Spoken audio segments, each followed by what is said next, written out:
CBS Sports welcomes you to the following presentation of the National Football League.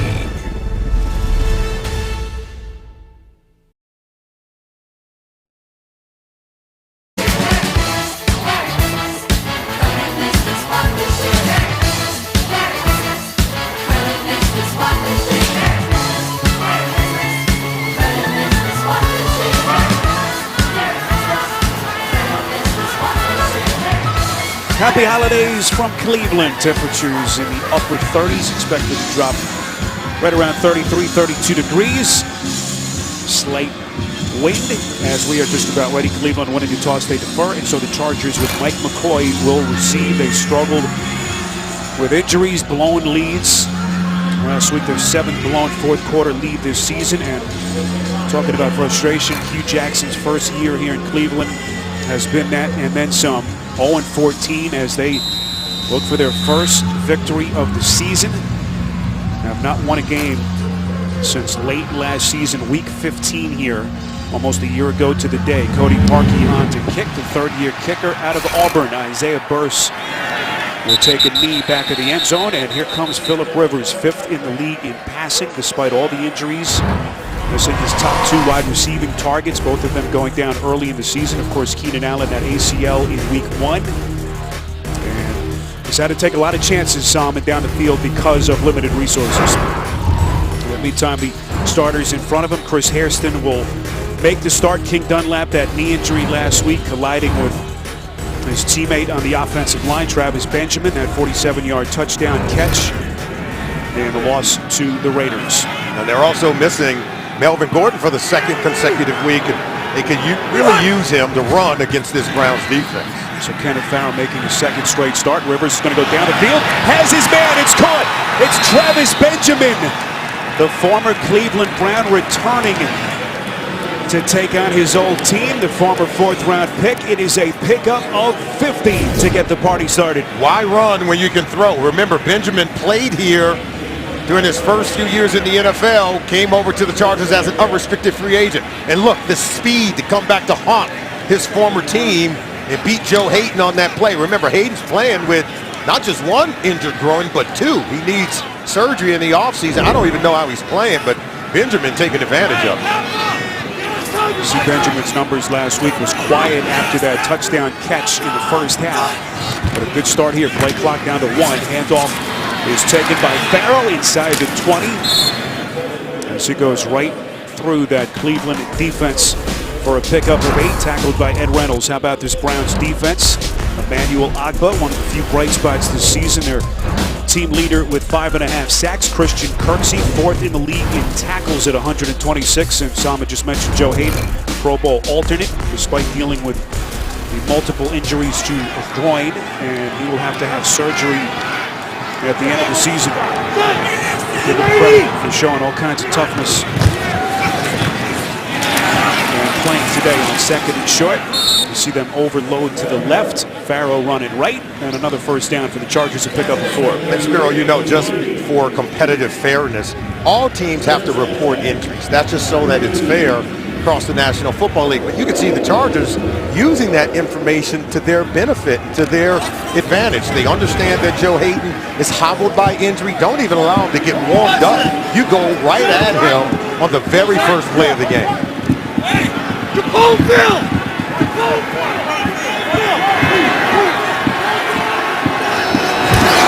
Brown showing blitz. Chargers barely able to pick it up. This is Farrell breaking tackles inside the Browns 5. Hard run.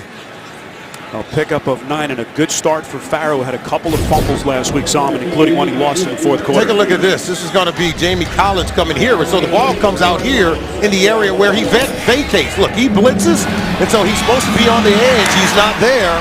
How about that? They're going to run the football, but they're designing a run to attack the area vacated by the blitzing Jamie Collins.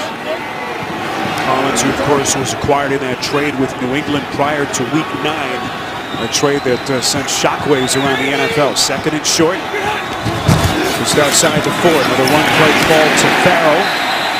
This kid whom they liked very much, just able to get back to the line of scrimmage. No Melvin Gordon, of course, so Farrell making the second straight start, and you knew he wanted to put those fumbles, Solomon, behind him today as quickly as possible. He's a young player that's going to get a shot, and Melvin Gordon certainly is the future. He's only 3 yards shy of a 1,000-yard season, but we should not be surprised to see the offense for the Chargers be this effective early in the game. How accustomed are they to scoring on the very first possession of the game? They had that early success last week, trying to pick up where they left off. Rivers among the best rated quarterbacks on opening drives this season in the NFL. From the gun, Rivers throwing near side end zone, and it is incomplete. Intended for Dontrell Inman. Good coverage on the play by Jamar Taylor, the fourth-year man out of Boise State and former Miami Dolphin. Good protection and time for Phillip Rivers. He just couldn't get separation with the wide receivers. Hayden covering the outside receiver, and then there you see the good coverage by Taylor on the outside against Dontrell Inman. Our team, of course, mathematically eliminated from the playoffs. Solomon, you like this decision? I do, and this is where, to me, you go to one of those tight ends that we talked about, Antonio Gates or Hunter Henry. So McCoy going for it on 4th and 1. Run play. Farrell, he's got it. It'll be 1st and goal. San Diego from just inside the 1, a pickup of 3 as Farrell tackled by Christian Kirksey. Oh, I have to think that they should get it to the tight ends, but when you can get your tight ends to block the way that you see here, certainly helps your run game. Remember, this Cleveland Browns defense, they gave up 180 yards rushing last week against the Buffalo Bills, so not surprised they're using the run game to attack this defense. They play the drive, 1st and goal, play action from Rivers. Has his man, it's Antonio Gates, wide open for the San Diego touchdown. He's surprised he was that wide open. They were so heavy in terms of the extra linemen on the line of scrimmage that Gates is able to sneak. Look at this. He's able to sneak right there. But look, you've got so many of these linemen. That's where they thought the run play was going to go. They take their eyes off Gates. He's so wide open. And the former collegiate star at Kent State, about 45 minutes away from where we are here in Cleveland, coming back home and gets the Chargers on the board. And with that touchdown, the 110th of his career, he is now just 1 back of our colleague Tony Gonzalez for the most touchdown catches all time by an NFL tight end. Point after by Lambeau is good to make it 7-0. So Mike McCoy rolling the dice on 4th down, and it was all set up on the 50-yard bomb. Rivers to Benjamin. And then Rivers to old reliable Antonio Gates on CBS. Phillip Rivers entering today a perfect passer rating on opening drives this season of 158.3. 6 touchdowns, no picks. Been a very good starting team all season. That's like a machine, right? It's just plug him in, turn him on, and he's able to make plays. And where he really does have to perform well today is in the 4th quarter, where the offense and Phillip Rivers has struggled in the 4th quarter of football games, especially on the road. Josh Lambeau on to kick, and Mario Alford, whom they signed the day before their game last week, will handle kickoff and punt return duties today. He was pretty good in this role last week, and a nice looking return here to get Cleveland their first possession. Solomon, what are we looking for early? Oh, this is what we talked about at the top of the game. San Diego Chargers, they follow the script. Score early, get turnovers late on defense. That's how you go on the road and win football games. And right now, with RG3 on the field, the Cleveland offense have to have good timing and tempo in their quick passing game. That's what Hugh Jackson expects from Robert Griffin III. So here is Griffin, 3rd straight start, 4th of the season. See the long losing streak by Cleveland, 17 straight, dating back to the end of last season. Play action from Griffin on 1st and 10. Underneath passes caught. That's the running back Isaiah Crowell, and now marker thrown, tackled on the play by Damian Square. It's a loss of 4.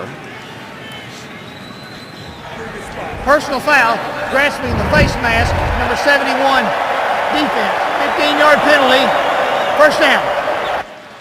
All right, so it's on Square. Walt Coleman is our referee. So here is Griffin Solomon. Of course, that broken bone in his shoulder in week 1. There was talk that potentially his career was in jeopardy.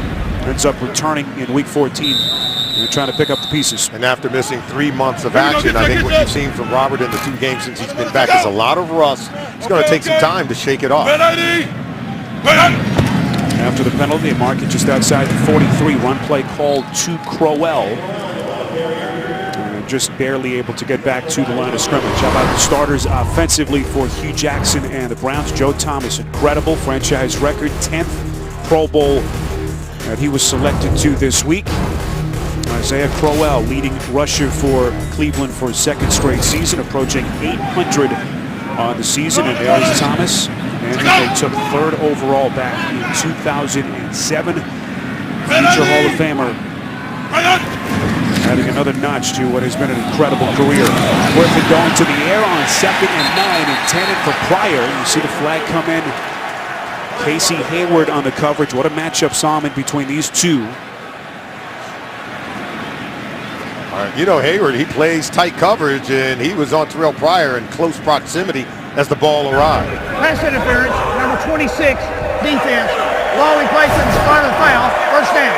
Now watch, I think Hayward's in great position. I think you've got to let them play because he was stacked on top of the receiver. Remember, as long as he's in that position, there can be contact as long as Hayward doesn't initiate the contact. But in that kind of position, you can touch the receiver as the ball arrives because he was not in that trail technique position. He was stacked on top.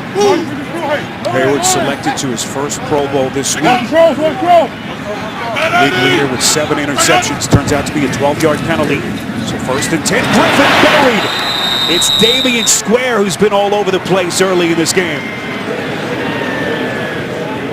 And that is the 32nd sack that Cleveland has allowed in the last 6 games. That's more than 15 teams have allowed the entire season. Well, Damian Square, watch, look, he's going to come here right in the face of Robert Griffin III. Watch, he'll beat the center and the right guard and comes right in.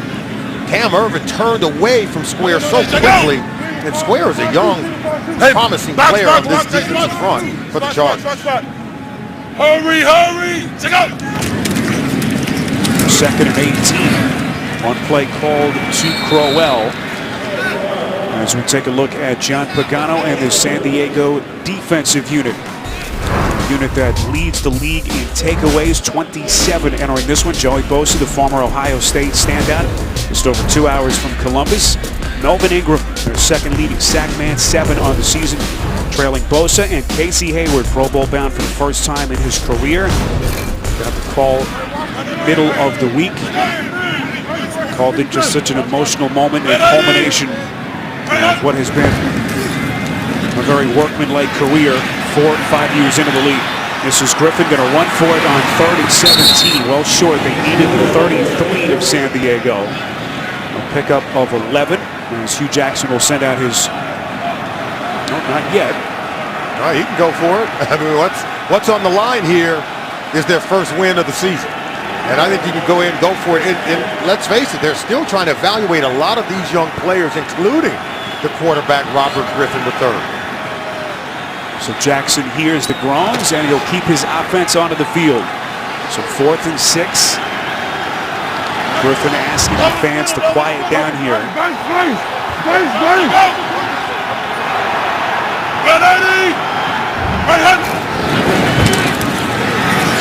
Griffin has time, delivers, wobbly pass, it's caught. That's the tight end, Gary Barnidge, a pickup of 10. First down, Cleveland. Well, Barnidge does a really good job. He gets open, and he's working the middle portion of the football field. There you see him line to the right side, and watch him turn out to the right. He shoves off the defender, gets separation. Good throw from Robert. Good catch by Barnidge, who's been struggling as of late. Had a tremendous season 1 year ago. Struggled so far in 2016. Barnidge, a Pro Bowler last season, tied Ozzie Newsome's franchise record with 9 touchdown catches by a tight end. Griffin showing that great mobility that we saw early in his career. A pickup of 5 on the scramble. Tuesday on CBS, celebrate the best of the best with your favorite stars on one stage for one spectacular event. The Kennedy Center Honors Tuesday, 9/8 Central, only CBS. Merry Christmas, happy holidays. from Cleveland. 2nd and 5, opening possession of the day for the Browns. With San Diego in front, 7-0. We're good. Hurry! Check out! 7th play of the drive. Griffin play action, fakes the handoff, slinging it far side of the field, incomplete. And those two, Solomon, are going to be battling all day. Pryor against Hayward. Hey, Hayward is one of the top corners in this league. He's had a phenomenal season. Watch the break on this ball. Look at him jam that foot in the ground and drive on that ball to break it up to keep Terrell Pryor from making that catch. That was just excellent coverage, better coverage than it was in terms of the timing between the receiver and his quarterback. Former 2nd-round pick of the Green Bay Packers is Hayward. Pro Football Focus has him as the 3rd highest graded cornerback in the NFL. He has had a spectacular season. Griffin from the gun on 3rd and 5. Throw over the middle. It's caught. That's Barnidge again. Inside the 20, and that will be enough for another Cleveland first down, a pickup of 6. Well, this is what Hugh Jackson wants from Robert Griffin III. That foot hits the ground on that back drop. And look, ball out when Barnidge hits the middle of the football field in between the hashes. He was working between coverage. Watch, as soon as that back foot hits, he's getting 2 hitches, and then the ball's got to come out. It's either throw or go for Robert Griffin III. You don't want to get caught holding the football. You either throw it or take off and run with it. Duke Johnson on the field. Flanks Griffin, takes the handoff on 1st down. Johnson trying to get downhill, the Miami native. Over 300 yards rushing on the season. He's been much more effective as a receiver, Solomon, out of the backfield at just under 500 yards on the campaign. Hugh Jackson, as you take a look at him, they're evaluating every single player on this roster in these final 2 games, but I think they're very important for the growth and the development and even the career of Robert Griffin III. What he does in games like this the next week against Pittsburgh is going to determine his future in the NFL.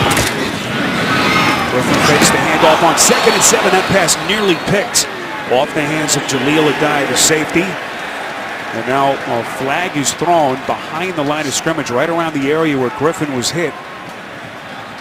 Personal foul, rubbing the passer, number 52, defense. Put the quarterback up, stuffed him into the ground with all his weight. First down. That's Denzel Perryman, the 2nd-year linebacker out of Miami. A very costly penalty against the Chargers. I mean, when you play against a quarterback that you know has not been able to stay healthy, you want to get hits on, but you got to do it the right way. And you certainly can't lead with the helmet, and you can't dump them and drive them into the ground after the ball has been thrown. They're going to call that every single time. But Robert's got to be able to bounce back from those hits. We talked to him about it, Spiro. And now you see he stays in the game looking for points. You see the penalties against this San Diego defense on this drive alone. 1st and goal, 1 play. Crowell into the end zone for the Browns. Touchdown.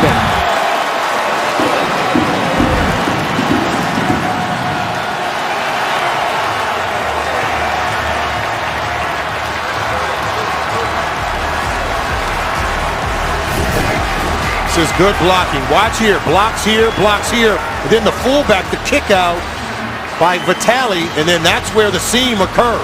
Look at this kick out block by the fullback. And then we talked about Isaiah Crowell being Mr. Inside, the power of the run-off tackle to drive this ball into the end zone. An impressive drive in the early going by the Cleveland Browns. I think fueled by their offensive line and good decision-making by the quarterback, Robert Griffin III.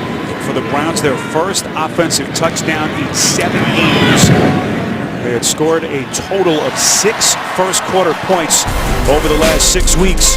Cody Parkey's point after is good, and we are tied at 7. Crowell with the 8-yard sprint for 6. Browns haven't scored many first-quarter touchdowns of late. They do get a lot of help, Solomon, from that San Diego defense. Yeah, the 2 penalties or 3 penalties led to 36 yards, which aided that opening drive by the Cleveland Browns. The offense had 36 yards also. 8 yards passing from their quarterback, but really good execution in the run game for the Browns. Cody Parkey on to boot it away, and Isaiah Burr standing in his own end zone. Good leg by Parkey, and the Chargers will have it from the 25. Well, the NFL on CBS is sponsored by Southwest. Yes to no fares with nothing to hide. That's transparency. The 2017 Kia Sorento. Learn more at kia.com. Hanes, the Fresh IQ Advanced Odor Protection Technology. And by Bud Light, strike gold and you can win Super Bowl tickets for life. Happy to have you with us in Cleveland, First Energy Stadium. Spiro Dedes, Almond Wilcox, rest of our CBS crew. Wishing everyone a healthy and happy holiday season wherever you are. First and 10, Philip Rivers and the Chargers with their second offensive possession of the game. Just over 5 minutes left in the quarter. Rivers goes through his reads, throwing it far side of the field, and it is caught. That's Benjamin again. Had a 50-yard catch on their opening play from scrimmage, this time a 15-yarder. And San Diego moves to James. Travis Benjamin spent his first 4 seasons here with the Cleveland Browns. Always been a deep threat option with his speed. But when he can make catches like this in the underneath coverage and create yards after the catch, he's going to put up some numbers against his former teammates. Kenny Wiggins onto the field has been announced as an eligible receiver. Keep in mind, no King Dunlap today. There's usual starter at left tackle and knee injury sustained last week. Chris Hairston, their 50th man, making the start in his stead. First and 10, run play to Farrell. Just able to get back to the line of scrimmage, and then a good push by that Cleveland front, tackled on the play by Christian Kirksey. So Farrell's second straight start. Of course, no Melvin Gordon. And this kid Farrell's earned it, Solomon, a workman-like rise through the league. Grew up in the suburbs of Dallas and really earned this opportunity. Free agent out of Houston, hard-charging runner. Got a big body at 220 pounds. You talked about the critical fumble last week, but his head coach, Mike McCoy, is high on him, going to give him an opportunity to make a name for himself. He's got to hold on to the football today. Farrell getting a breather here. Ronnie Hillman in, split out top of your screen on 2nd and 9. Rivers goes underneath, over the middle, it's caught. That's Tyrell Williams. Has become a favorite target of Rivers. Good looking one, forced out of bounds. A pickup of 27, and now late flag is thrown. You see the join between Williams and Jamar Taylor. Again, our referee is Walt Coleman. So it's a pickup of 27. Personal foul, unnecessary roughness, number 23, defense. 15-yard penalty added to the end of the play. First down. It's Coleman announcing Joe Hayden is the culprit with the penalty. Must have been away from the play. Oh, no, it was Taylor. It was Taylor who was in on the play and didn't see Joe Hayden in frame there at all. Orlando Franklin is the injured Charger. We'll step aside.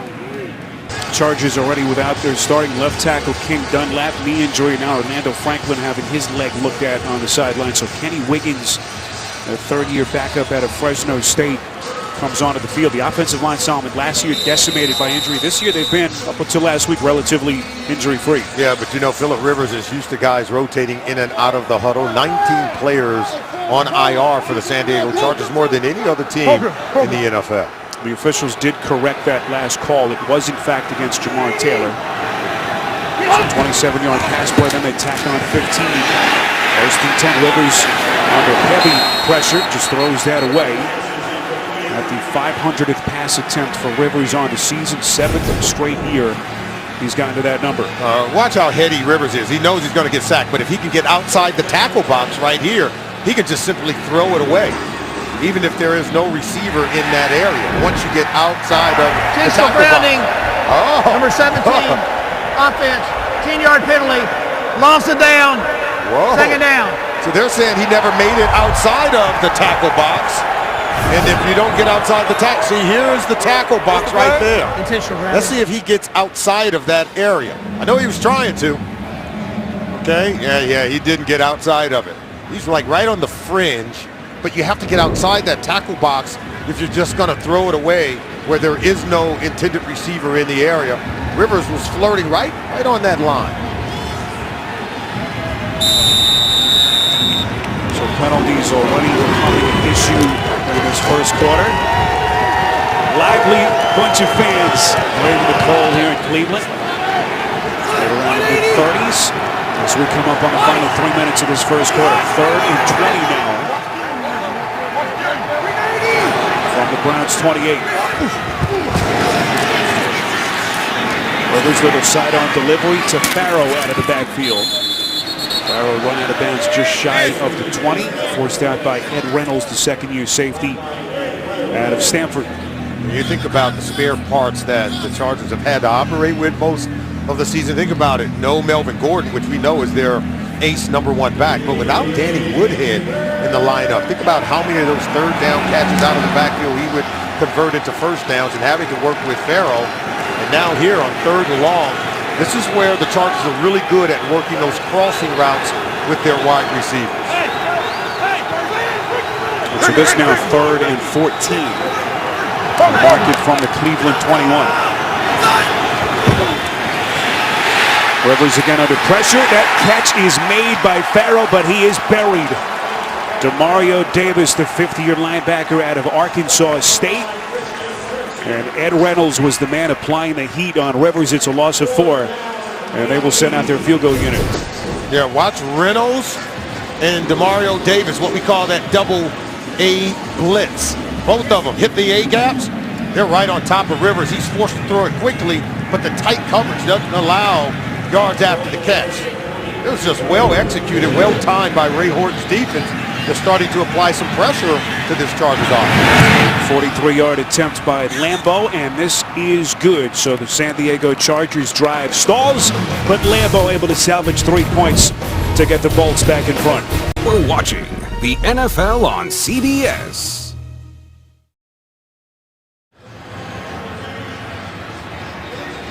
Two pretty good opening possessions for San Diego. The last one resulting in a 43-yard field goal by Josh Lambo. That's that fast start we were talking about. Keep in mind the Chargers have lost 13 of their last 16 road games. If you're going to go on the road, you're going to win, get off to that fast start, then defensively, you've got to be able to get turnovers to close out football games.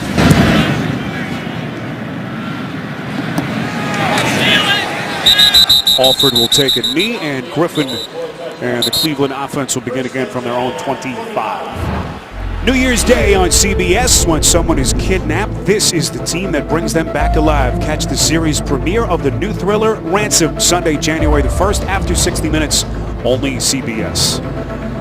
Merry Christmas, happy holidays from Cleveland. Plenty of Chargers fans in attendance. There's Joe Thomas, we mentioned, headed to his franchise record 10th consecutive Pro Bowl. He's made it every year since they took him 3rd overall. The future Hall of Famer, who has endured a lot of losing here, continues to perform at a high level. And his head coach, Hugh Jackson, said that he has been the most stabilizing force in what has been a most difficult season. Said through it all, Joe Thomas has never wavered. His leadership has been critical for many of the young players on this team. One play call. This is Crowell. You know, he's in some pretty good elite company, some of the all-time greats who have made 10 consecutive Pro Bowls in the history of the sport. Merlin Olsen was just so incredible for the Rams for a number of years. LT and Barry Sanders. Thomas, the future Hall of Famer, now a member of that list. You know, what makes him great is he's a tremendous athlete at that tackle position. I played with a Hall of Famer in Anthony Munoz. Joe Thomas has that same kind of footwork, the same kind of punch. His technique and his fundamentals are superior. On 2nd and 8. One play called again. This is Crowell getting those legs churning for a first down outside the 40, a pickup of 14. We go to New York, JB and Bart. Spiro Solomon, a special quarterback. Aaron Rodgers has been near flawless. 12 of 13 for 163, finds Devontae Adams for the 20-yard score. Green Bay leads 14-3.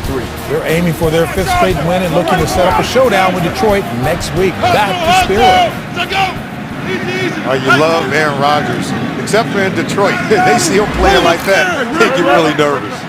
Hurry, hurry! I had to wonder about the Vikings today. Of course, stuck on their plane last night for about 5.5 hours. Griffin will see this pass fall incomplete. You saw the receiver on the play, Corey Coleman, the rookie, get his feet tangled up inadvertently. Fans want a penalty, no flag. And it will be 2nd and 10. He's running at the bottom of the screen. Take a look right here. That's going to be Coleman. Now watch, he's going to get tangled up with Trevor Williams. Williams runs right up his back, clips his heel, and knocks him down there. Now, Coleman's got speed to run down this ball. I don't know how it's not pass interference. I know it's incidental contact is what they're calling it, but it's unfortunate for the Browns. Williams making another start. Craig Manger out for 2nd straight week, sustained a stinger a couple of weeks back. Second down pass is caught. That's Duke Johnson, who's been so good for them as a receiver out of the backfield. Could be the final play of the quarter. With San Diego in front of Cleveland, 10-7. Griffin's early numbers, 3 of 6, 20 yards. Still trying to get comfortable as he makes his third consecutive start for Hugh Jackson and the Browns. End of the first in Cleveland. 10-7 Chargers will return after these messages. You're watching the NFL on CBS. 3-point lead for San Diego as we welcome you back to Cleveland First Energy Stadium. Spiro Dedes, Salman Wilcox, rest of our CBS crew. Ryan Galvin, our producer. Andy Goldberg, our director. Merry Christmas, Salman. Merry Christmas to you too, and to our entire crew. The guys in the truck, the guys doing the work to set up everything in the stadium today. Merry Christmas. 3rd and 6. Griffin will work from the gun just inside their own 45. Griffin has time now under pressure, trying to escape, showing that mobility that has made him so dangerous early in his career, and he runs for the first down. Wow. What a play by Griffin. That was Houdini-like. I thought he was going to be sacked in the backfield by Ingram. Watch number 54 coming around the back end right here. It looks like he's going to run into him. And watch this. He's escaped. Right there, I thought he was sacked. And then he steps up. And then he eludes everyone. Pops out, turns it into matchup. Great play. Here we go. Hurry, Bosa hurry, also had a crack at him.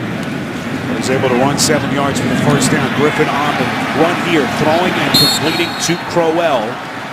And Griffin, I thought Salman in our talk with him this week was very candid. He said, look, I'm not 100% healthy. I made the decision to return and try to play for my teammates. It was foolish to think that that bone was going to heal over the course of the season.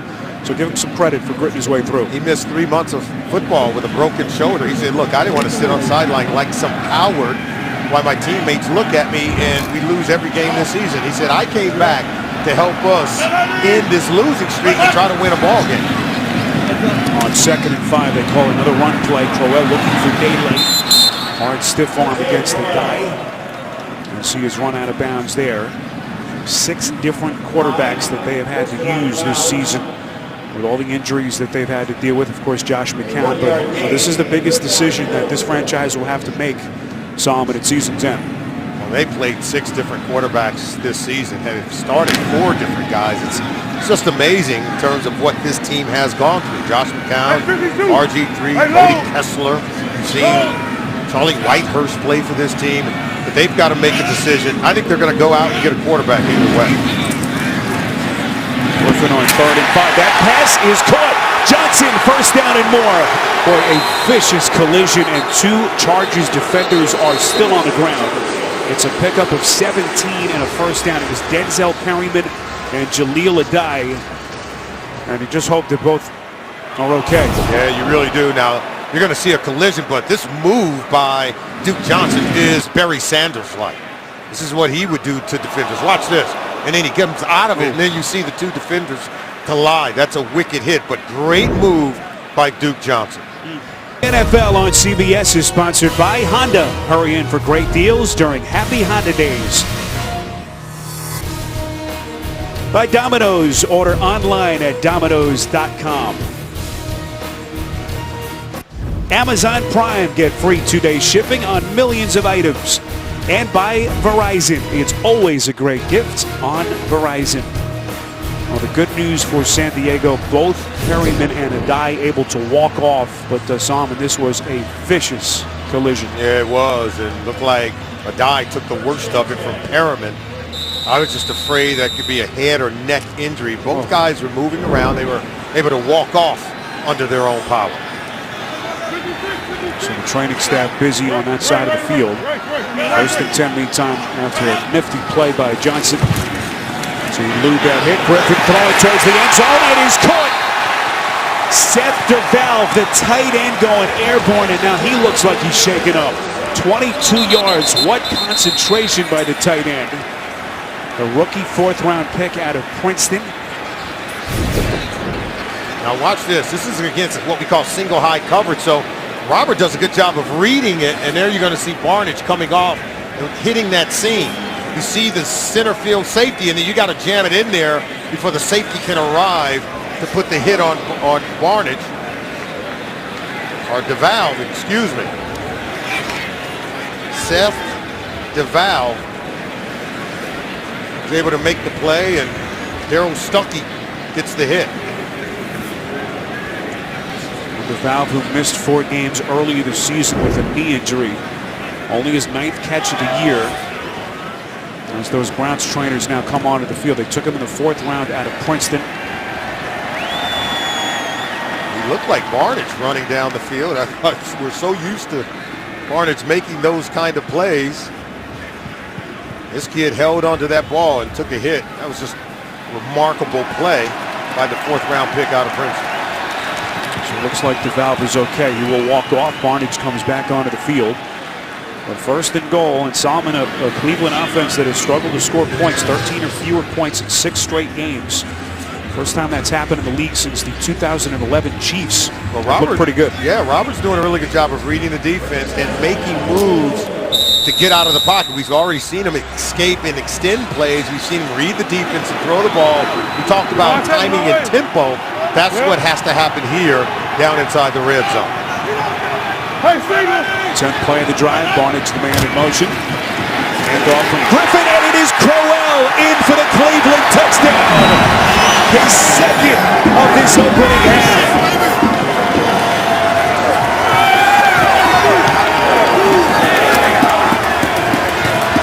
And the Browns take their first lead early here in the 2nd. Good mix of run and pass. Now watch this, kind of like that read option look, but eventually that ball's going to hit here. It's what we call splitting the defense. Whenever you can split it, look, they block down, they're able to wall off Denzel Perriman, who I didn't think read the play well at all at the 2nd level at that linebacker position, but they split the defense to get that rushing touchdown by Crowell. So Griffin, with that nifty 1st down run, marches them 75 yards, 10 plays in just over 4 minutes, capped off by Isaiah Crowell's 2nd rushing touchdown of this 1st half. But Christmas came early for that big guy here in Cleveland. Is that a turkey bone?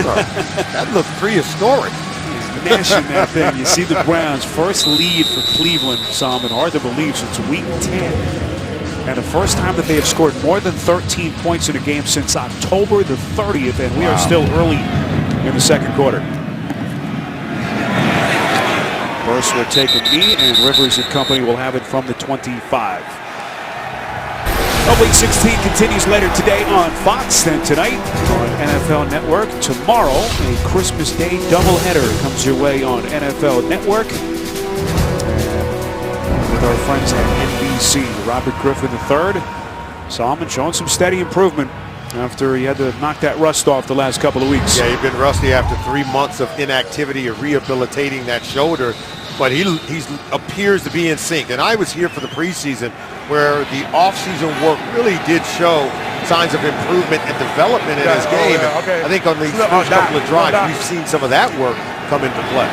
Orlando Franklin, who left the game earlier, is back for San Diego. This is Ronnie Hillman, activated last week for the first time since he was signed off waivers from Minnesota. Began the year with the Vikings.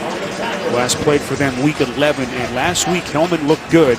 Joe Hayden and Ed Reynolds combining on the tackle. Yeah, Hillman knows the offense. We talked about this last week. And remember, he had played in Denver when Mike McCoy had been the offensive coordinator there, so he knows the offense, should help in pass protection, and he's always been good at catching the ball out of the backfield. Last season, his best year as a pro, just under 1,000 yards from scrimmage. A member of that Broncos Super Bowl team. Play action from Rivers on 2nd and 9 under all kinds of duress. That pass deflected and nearly picked. Intended for Tyrell Williams, and went through the hands of Ed Reynolds. Nearly had it around his shoelaces. Rivers is so good at hanging in the pocket. Look at the pocket collapsing around him as the defenders get to it just as he releases the football, but it sails high over the head of Tyrell Williams, and I thought Ed Reynolds was going to intercept this ball. You intercept all tips and overthrows. It actually hit Reynolds in the foot. He's got to be able to locate that ball in the air and make that catch. See what the Chargers have done on 3rd down in this kind of distance this season.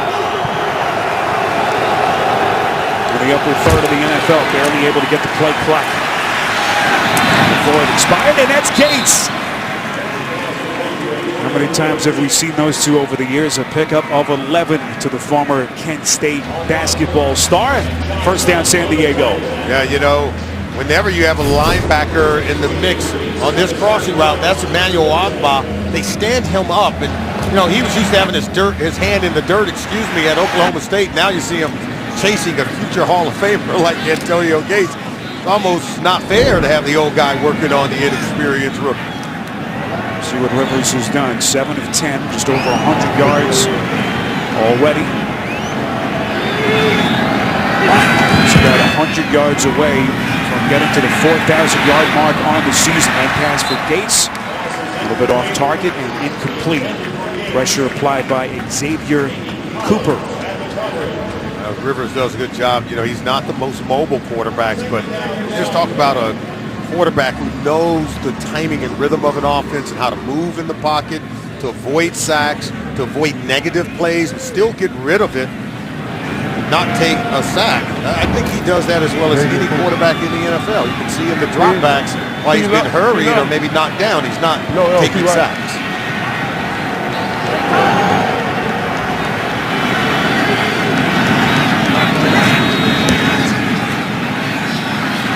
Second and 10, that pass over the middle is caught. And we asked Rivers, who of course has 8 children with his wife Tiffany, how they handle the Christmas shopping, Sam. And they have 6 girls, 2 boys. Rivers says that his wife Tiffany was kind enough to just let him take care of the boys, make his life a little bit easier. Yeah, he was real smart about it. Like, look, I take care of the guys, you can get them taken care of, but you know, he is such a wonderful player, but his home life in terms of who he is as a father and as a husband, he takes his role at home just as serious as he takes his role at the quarterback position on the football field. Says his boys love football. They're easy to shop for. As they're home watching their father here on Christmas Eve. 3rd and 2. That pass is caught. That's Benjamin again. Streaking up the sideline. First down and more on the catch and run. And the former Cleveland Brown already with a big imprint on this game. A pickup of 10. First down, Chargers. Yeah, you can see Benjamin's going to come here in motion. He's going to be on the left side of the formation. But they're able to get him out on the edge where he can use his speed and quickness to create yards after the catch. He's already caught one deep down the field, but you can see Rivers is spreading it around. Most of those big plays are coming from Travis Benjamin. Benjamin had that 50-yard catch on the very first play from scrimmage. Gets a breather here. Kenneth Farrow split out to the top of your picture on 1st and 10. Rivers again working from the gun. He's going to take a shot near side of the field, and that pass is intercepted. Jamar Taylor. He'll stumble forward just shy of the 30 as Rivers throws his league-leading 19th interception on the season. Yeah, Rivers didn't step up, didn't drive the ball. He had Antonio Gates down the field open. The underthrow is picked up by Taylor and the Cleveland Browns. Well, Jamar Taylor, who never quite lived up to expectations in Miami, former 2nd-round pick there, with his team-leading 3rd INT of the season. And Phillip Rivers continues to struggle throwing interceptions that are very costly, leading the league in that category. Rivers' pass on 1st down is caught. Pryor on a streaking crossing pattern, a pickup of 18 right through the teeth of that defense. I'll show you how poorly this ball is thrown. Taylor does a good job of staying outside, but look, he allows Gates to get on top.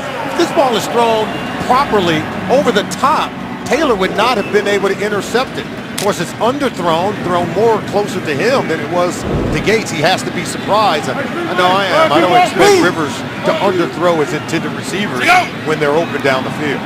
First interception by Cleveland, by the way, since November the 10th.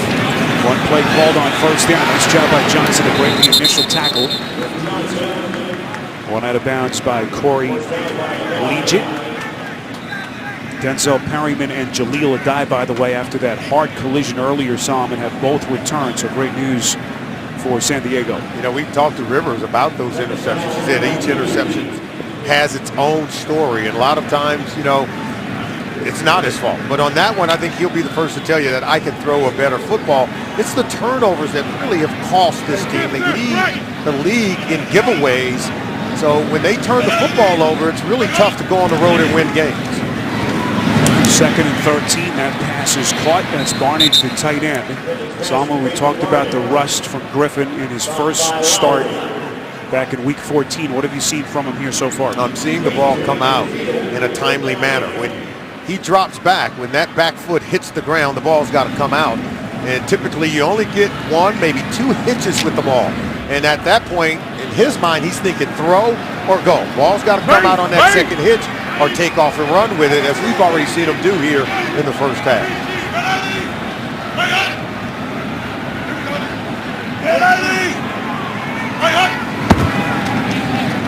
Griffin on 3rd and 8. He'll tuck it away, try to run for it. He needs the 42, and he's got it. Second running first down from Griffin in this first half. This time he escapes for 9, and Cleveland able to move the chains yet again. You watch the 2 hitches. When he hits that top of that drop, that back foot right there, look, 1, 2, now go. If you don't see anyone open, that's how the clock has to work in the head of the quarterback when he's working his progression. It's something that Hugh Jackson has desperately worked with Robert on, and now you're seeing it in the 3rd game back. After that injury, you're seeing that timing is beginning to come back. No, Grace over here. On first down, that pass is incomplete. So far, Griffin has looked the best we've seen from him, certainly this season. Yeah, he's done a really good job just getting the ball out quickly and even accurately. Good read right there on the read option, and protected himself by sliding. And look at this, that Houdini-like move on Melvin Ingram to not only get out of trouble, but create a first down. And then the bullet to Terrell Pryor, making plays with his arm and with his legs, passing, rushing, and already over 100 yards total offense for RG3. Beautiful read option decision, and plenty of open real estate for Griffin. 13 yards on another burst, and a 1st and 10 for the Browns. And we talked to Robert. He said really his #1 goal is he's got to do a better job of protecting himself. And what did he tell us, Spiro, when we talked to him? When big men are around, get down. That's exactly what you saw him do there. These are the kind of smart decisions that's going to allow him to stay on the football field and continue to be there each and every week for his football team. Yep.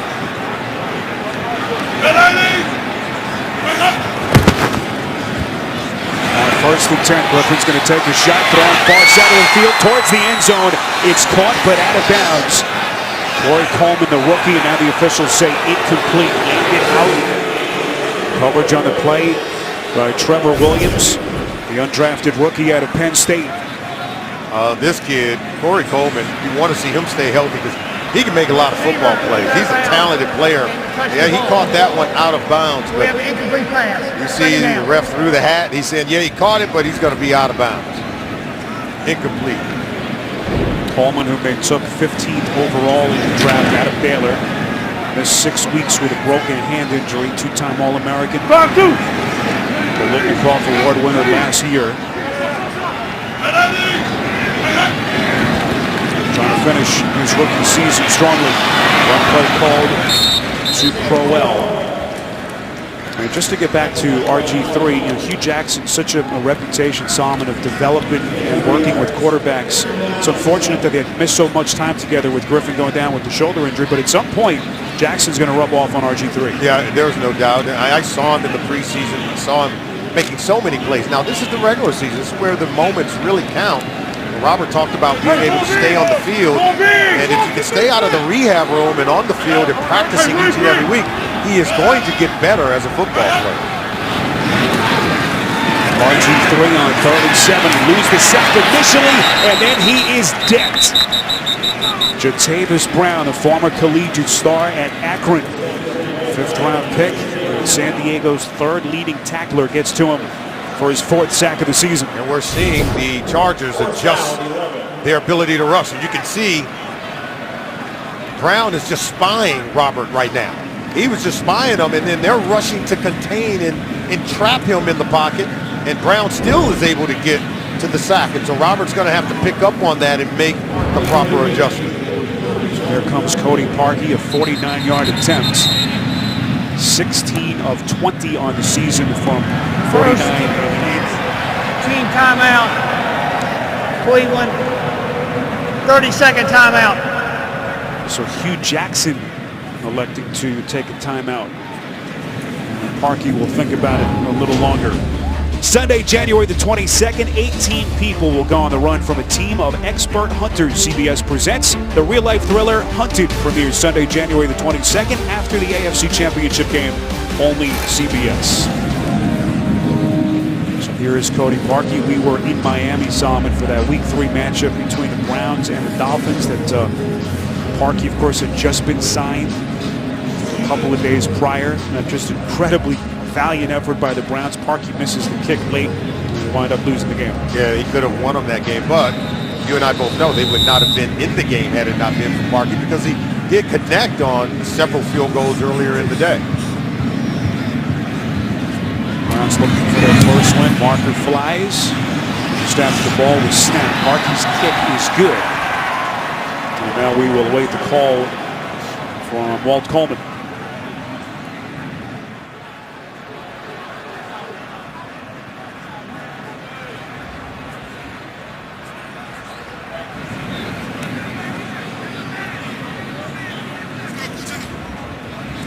We promise it's coming.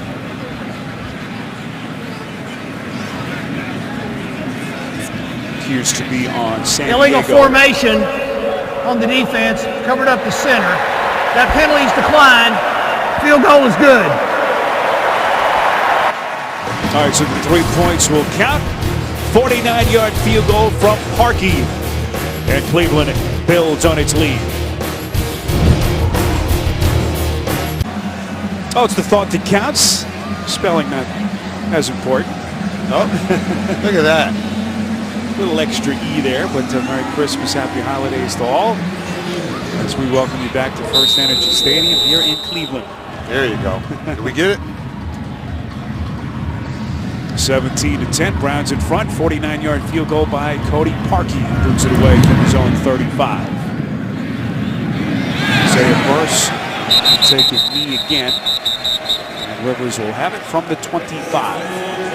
Well, NFL on CBS is now CBS All Access. Stream your local games live. Just visit cbs.com/NFL now and try it for free. Spiro Dedes, Solomon Wilcots, rest of our CBS crew from Cleveland here in Week 16.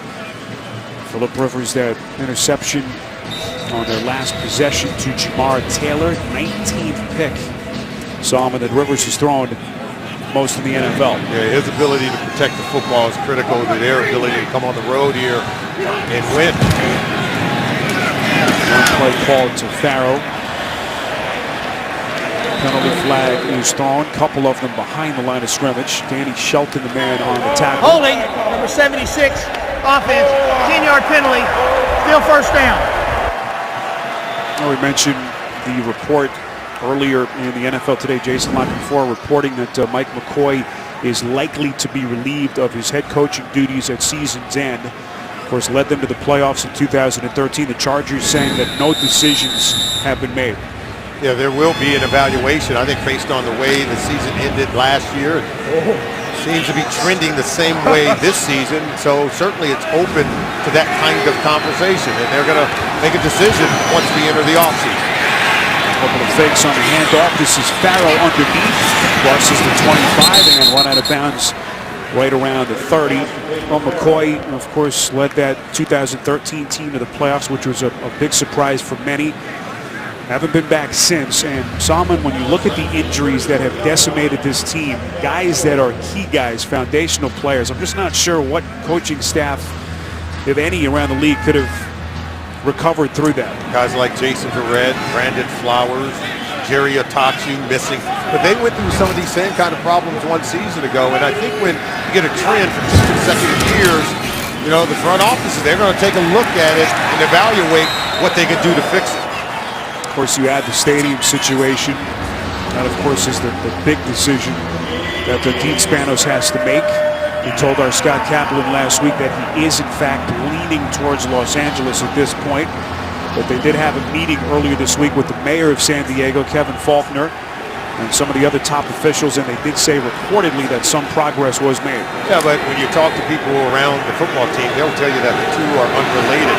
That if they do make a change at the head coaching position, it has nothing to do with a potential move to Los Angeles, and that there are both just two individual points of emphasis that needs to be addressed. Well, that snap was muffed. We saw him kind of hitching with the snap. Could be a false start penalty. False start, number 73, offense. 5-yard penalty, still third down. That's Spencer Pulley, and that could have been the best possible outcome after that bad snap by Pulley. Yeah, here's the snap. Oh, yeah, he kind of had that false start on himself. You know, just in my opinion, to go ahead and weigh in on, I think Mike McCoy is an exceptional coach. I think he's a difference maker with the quarterback, Phillip Rivers. The offense is going to be good under his tutelage because he's always been good on that side of the ball. I think you've got to continue to allow him to coach this football team. They've got a lot of young players who we're seeing play well, get a lot of experience with many of those veteran players out due to injury.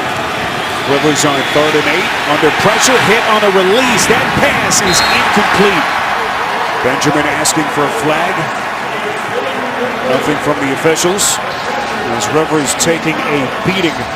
Somehow Solomon able to get the football to his intended receiver. Looked like Jamie Collins unleashed a hit on Phillip Rivers right here, just as he was releasing it. That's what forced the ball to go off its direction toward the intended receiver, Travis Benjamin. Benjamin couldn't come down with it because the ball thrown behind, but pressure leads to picks, and right now the pressure's starting to get to Phillip Rivers. Another injured Charger. This time it looks like Joe Barksdale who's being looked at by the San Diego trainers. The Chargers already thin along their offensive line. No King Dunlap today, a knee injury. We saw Orlando Franklin have to leave. He has since returned, and now Joe Barksdale will slowly and gingerly walk to the sideline. Barksdale, the former collegiate star at Louisiana State. Second season with the Chargers after coming over in free agency from St. Louis. So he is just one of a number, Solomon, of these offensive linemen that have struggled this season. I think they've got to continue to upgrade this offensive line. If you ask me what's next for the San Diego Chargers, they've got to continue to improve the roster. I think they've done a good job. They've got some young, talented players that I've been very much impressed with. But this offensive line can use the infusion of top-notch draft picks on this offensive line to help with the run game, more importantly, to help with the continued protection of their veteran quarterback, Phillip Rivers. Did see them use a 3rd-round pick on Max Turk last season, but haven't seen much of Turk from the last draft, I should say. Their catch signaled by Alford, right around the Cleveland 25-yard line, a punt of 49 yards from Drew Kaiser. Coming up, the Verizon halftime report. We'll send you to New York. JB, Tony, Bart, Boomer, and Coach Cowher standing by. Get you caught up around the league in Week 16. All next on the Verizon halftime report. So Cleveland Browns team in the midst of this 17-game losing streak dating back to last season. Have not won a game since Week 14 of last year. Right now leading the Chargers by a touchdown. Now, we talked about the Chargers. They've lost 13 of their last 16 road games. They come in here and say they lose to the Cleveland Browns. They become the first team this season to lose to Cleveland. I guarantee you they're going to have a conversation about coaching change and other changes that need to be made, because that would be a huge stain for San Diego in 2016. One play called, such an unforgiving sport. You talk about the injuries and everything else that McCoy has had to contend with, but at the end of the day, it's a bottom-line business and a business based on results. Yeah, and that tells you how big this game is for San Diego. Despite the fact they've already been eliminated from the playoffs, you come in here and allow the Cleveland Browns to steal a win and avoid going 0-16 on your watch. That's on your resume. Worthman on 2nd and 10 has time as they keep it clean again. That catch is made It's caught. Andrew Hawkins walking a tightrope on the sideline, streaking up the field. A pickup of 21 and a Cleveland first down. Everyone who watches Andrew Hawkins play football, 5'7", 180, he plays with a purpose. You can watch him. Anytime he has an opportunity to make a play, he is electric. And boy, does he play bigger than his size would suggest. Injury update from the Chargers sideline. Matt Slauson, one of their heralded offseason free agent acquisitions, is questionable to return with a foot. So already no King Dunlap. Salmon, 3 of their healthy offensive linemen have had to lead this game at various points. That doesn't help when you're trying to protect the quarterback and come back to win here on the road. 7-point lead for Cleveland. Griffin from the gun on 1st and 10. Goes over the middle. It's caught. It's the rookie Coleman. Hard, stiff arm.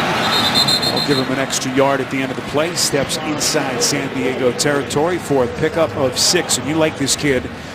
Hugh Jackson says he's exactly the kind of player and talent we expected him to be. Just missed those 6 games with a broken hand. Like his ability to stretch the field and get beyond the defense. They're going to take another shot with him down the field now with less than 2 minutes here in the first half. They've got 2 timeouts, and so Robert has to work this 2-minute offense to try to put more points on the board. Coleman, the 7th different receiver to make the catches. You saw Griffin slinging it. A little bit behind Pryor. Penalty flag thrown behind the line of scrimmage. Coverage on the play by Casey Hayward. Illegal use of hands to the face, number 54, defense. 5-yard penalty, automatic first down. Well, that's the 4th defensive penalty today against the Chargers. This time it's Melvin Ingram. Was Ingram working against Joe Thomas over there? You know, Thomas could give you fits. Left side of the screen. Yeah, right there. See the face? Right hand to the face, I should say, of Joe Thomas. Thomas does such a good job of keeping Ingram away from his quarterback, and Ingram kind of lost his cool. Joe Thomas never loses his cool.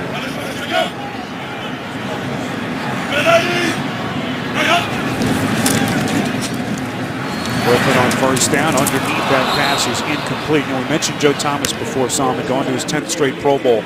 I think one aspect, maybe the most amazing aspect of this guy that's not talked about nearly enough, he has never missed a snap since they took him 3rd overall in 2007. Entering today, over 9,700 straight snaps. It's just incredible. Oh, my. That's something. There was one season, I think a couple of years ago, Mike Benton wanted to take him out at the end of the game. They were winning, beating Pittsburgh. He sent the guy back to the bench. He says, we're winning. I don't get to enjoy these kind of moments. There's no way I'm coming out now. It's a great story. 2nd and 10. Griffin's going to take a shot, throwing towards the end zone near side, looking for Pryor. Incomplete. What a recovery late by Hayward. One of the reasons why he is headed to his first Pro Bowl in his 5th NFL season. I can't tell you enough what a good job this is by Hayward, because I thought Pryor was on top. Pryor's getting the hand fight. He's winning the position battle, and the ball came down and hitting right on that right arm. Looked like he's ready to haul it in, but Hayward continues to just fight and claw to try to get that ball out. That's called letting them play, because both guys are involved in the hand fighting, but I thought the officials did a good job of allowing it to play out. See his leading 7 INTs. One of the few bright spots for them. Defensively, that pass intended for Barnidge is incomplete. It will be 4th and 10 as Hugh Jackson will send out his punt team. Well, they tried to make a play. They did try to get down the field those final 2 minutes to Pryor. I was surprised they didn't run it with Corey Coleman. Probably will do a better job of getting deep.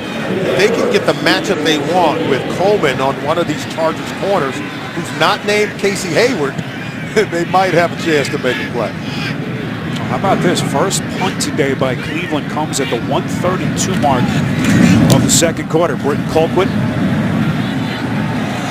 has not had a touchback in his last 45 punts as he angles it nicely inside the 15-yard line.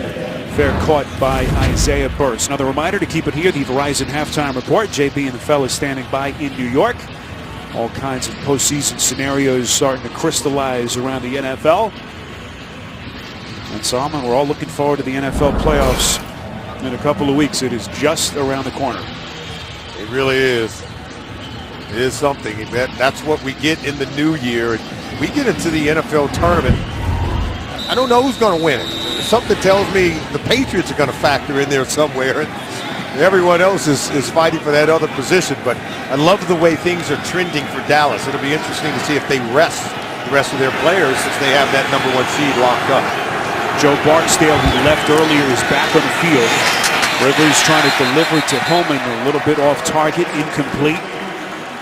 And it will be 2nd and 10 coming up. So buck 21 to play. Here is the AFC playoff picture. New England clinching that first round bye at 12-2. Where you see Kansas City at 10-4. New England winning at the moment, and Miami up as well.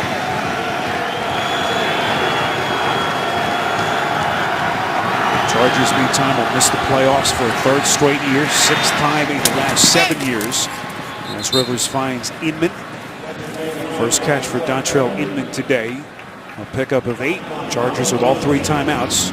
Clock running, and we come up in the final 60 seconds. Yeah, let's see if Rivers can create a big play. And this is where maybe the Chargers are really missing Keenan Allen. Little delayed handoff taken by Hillman. Looks like the Chargers are content to just run this clock down. It'll be 4th down here. Emmanuel Agba on the tackle. And now timeout taken by Cleveland. We'll be back in 30 seconds.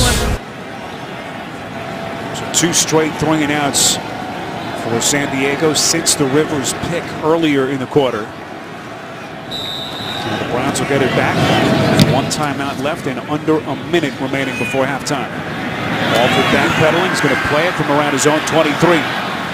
Crosses the field, crosses the 30, and takes a hard hit at around the 31-yard line. 55 yards in a punt by Kaiser, the Ohio native who grew up a short drive away from the Browns facility.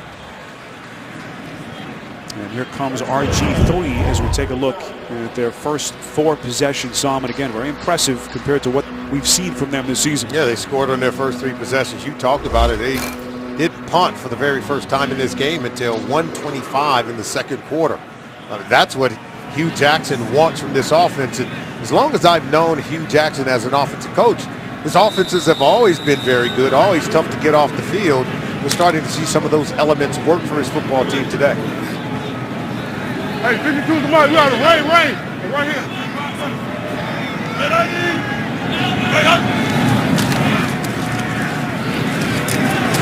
Fourthman feels the pocket collapse. Chargers giving chase, and they get him. It's Joey Bosa. What a play by the 3rd overall pick and a former Ohio State star. A loss of 3, and Bosa now with 8.5 sacks on the season. I watched Terrell Pryor come across the middle of the field right there and trying to get him open, but he can't. Hayward's doing a really good job of coverage, but then the pressure. Bosa's speed surprises Robert. He thought he could get outside and get to the sideline. Again, Robert's got to protect himself when big men are around. Get down is what he told us. Bosa and that athleticism is phenomenal. Pretty incredible. Despite missing those first 4 games of the season, Bosa at 8.5 sacks on the season. Halftime at Cleveland, 17-10. The Browns in front. We'll be back with the Verizon halftime report after this message and a word from your local station. You're watching the NFL on CBS.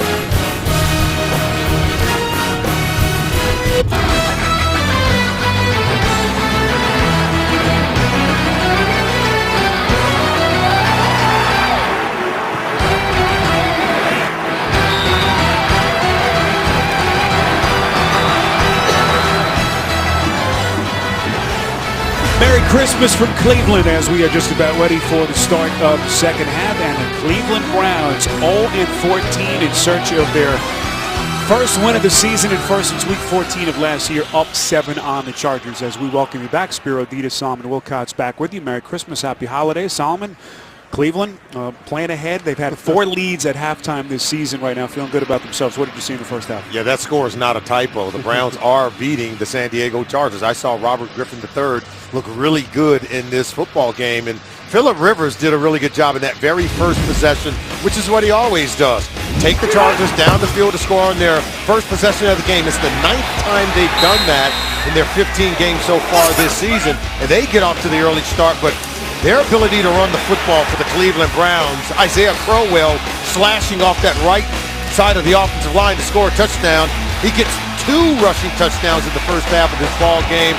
The Cleveland Browns come out to put up a fight. Defensively, Jamar Taylor gets the interception on the underthrow by Phillip Rivers, and that would set up their team to take that lead. Now, Phillip Rivers has got to do a better job of just really hitting his targets, but his offensive line has to protect him. RG3 has been sacked 3 times in the first half. He's got to continue to make good decisions with the football. When to run, when to throw, when to get down. And you can follow your favorite team all season long. Just visit itunes.com/NFL. So Phillip Rivers and company down 7 as Cleveland will have the football. Low bouncing kick off the leg of Josh Lambo. And returned by Alford, who has been very good for them in the return game, both on kicks and punts. 32 yards on the return. As RG3 back onto the field. Solomon, what about some second half adjustments? Chargers got to run the football. They want to throw it. They've got to run it. They threw the ball twice as many times as they ran it in the first half. 9 runs, 18 pass attempts, and I think the protection started to break down. And then for Cleveland, you got to allow Robert to read and react to the defense. He's got to know when to get rid of the ball, when to run, and when to just get down and protect himself. Keep making good decisions with the football. See Griffin almost exclusively from the shotgun, slinging it over the middle. This is Pryor. Pryor cutting back, looking for some extra yardage. That's his 2nd reception of the day. This one good for 11. And a Browns first down. As we take a look at the first half numbers from both teams. See the rushing numbers without Melvin Gordon, without Danny Woodhead. I think that's where things begin to break down for the Chargers. They've got to run it better to have a more balanced offense. And then the 3 sacks, most of those have just been taken by Robert not knowing when to get rid of the football or maybe not extend the ball beyond the line of scrimmage when he takes off the run with it. Handoff taken by Crowell. Approaching the 800-yard mark. Crowell, they say he stepped out of bounds. Boy, had a lot of room in front of him. Had he stayed in. We'll see where the officials will spot the football very close to that first down marker. And it will be enough for a Cleveland first down. Crowell's so good. Look at the footwork here. Oh, that right foot stepped out as he tried to turn the corner. But nifty footwork, his ability to run the ball. The Browns right now are running the football far more effectively than the Chargers are. Move!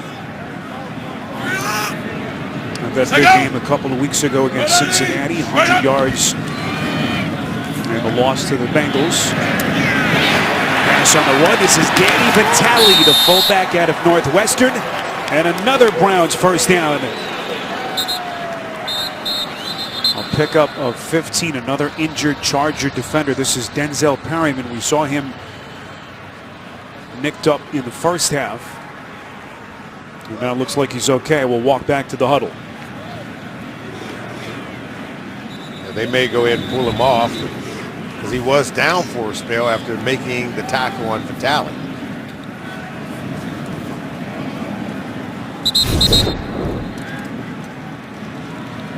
There's Perriman there on the tackle, number 52. Kind of rolls over right there. Just kind of winces in pain. Can't really tell exactly what problem he was having when he went down on the ground. It's Joshua Perry, the 4th-round pick out of Ohio State. Grew up in Columbus, a little over 2 hours away here from Cleveland. And now Perry comes off the field. So Cleveland has run 3 plays. They've got 3 first downs already. 1 play call, another read option. Good decision. Johnson still going inside the 10, close to the 5-yard line. A pickup of 23. Finally brought down by Trevor Williams. Watch this. That's Ingram. See, he reads it poorly. He's got to stay up the field. I thought it was a good read on what we call the read option by Robert Griffin III. He read Ingram coming down toward him, hand the ball off to Johnson, who was able to get outside around the defense. Good hard snap count by Griffin. Was he able to draw them False start. offside? Number 74. Offense. 5-yard penalty. Still first down. It's their rookie center, Cameron Irving, 19th overall pick back in 2015. Irvin just kind of dragged the ball, didn't snap it crisply or cleanly, moved the ball, and you're not allowed to do that to force the defensive lineman to jump.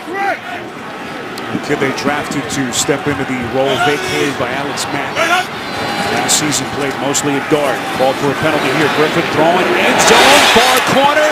It is caught by Hawkins, but the officials say he's out of bounds. Griffin had him, but Hawkins just runs out of real estate. Yeah, it's a bad throw by Robert.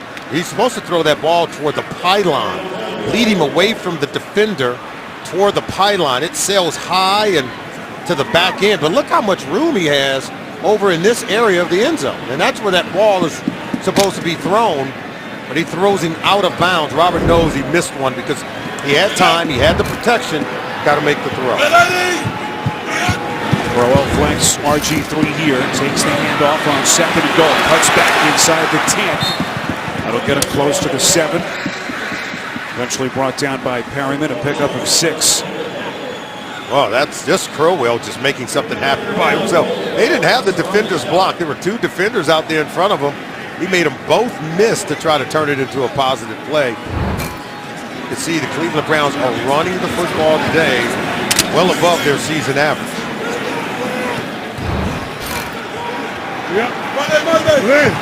Seventh play of the drive. Has chewed up nearly 60 yards. Third and goal. Play action from RG3. Nowhere to go. Bosa giving chase. It's complete to Crowell. They're forced out of bounds at around the 10, so they lose yardage on the play. Loss of 3. RG3 just trying to buy time to make something happen. Eventually, the tackle made by Perryman. There's times when Robert gets out of sequence in the play. Okay, now you look to your left. You're not going to go to Coleman. Now look down the middle of the field. Now you keep pressing. Don't drift back with the ball and throw the ball late over to Crowell. The decision making has to be more certain, and that's what Hugh Jackson, his head coach, is saying, that we had the play over to your left side. Go ahead and live with it and take a profit. Martin did it earlier from 49. This one from 27 is good. So the Browns build on their lead, up 10 over the Chargers on CBS. A lot of bravery shown by those fans. Temperatures right around the freezing mark. As we welcome you back to Cleveland, happy holidays. Cody Parkey, 27-yard field goal to get the Browns lead to 10 as we play early stages of this third quarter. RG3, 13 of 21 at $137. No touchdowns, but has not made any mistakes on it. No picks yet. And he has looked by far the best we've seen from him in his 4 starts this season. Parkey got booted away from his own 35. And this will be Burst once again taking a knee to get them to the 25. Well, on Tuesday, the Browns' Andrew Hawkins was joined by Browns teammates and staff and the Cleveland Police Department for the 3rd annual Christmas takeover at the Cleveland College Prep School. They surprised 300 students and teachers with Christmas gifts and a $10,000 donation for new technology for the school.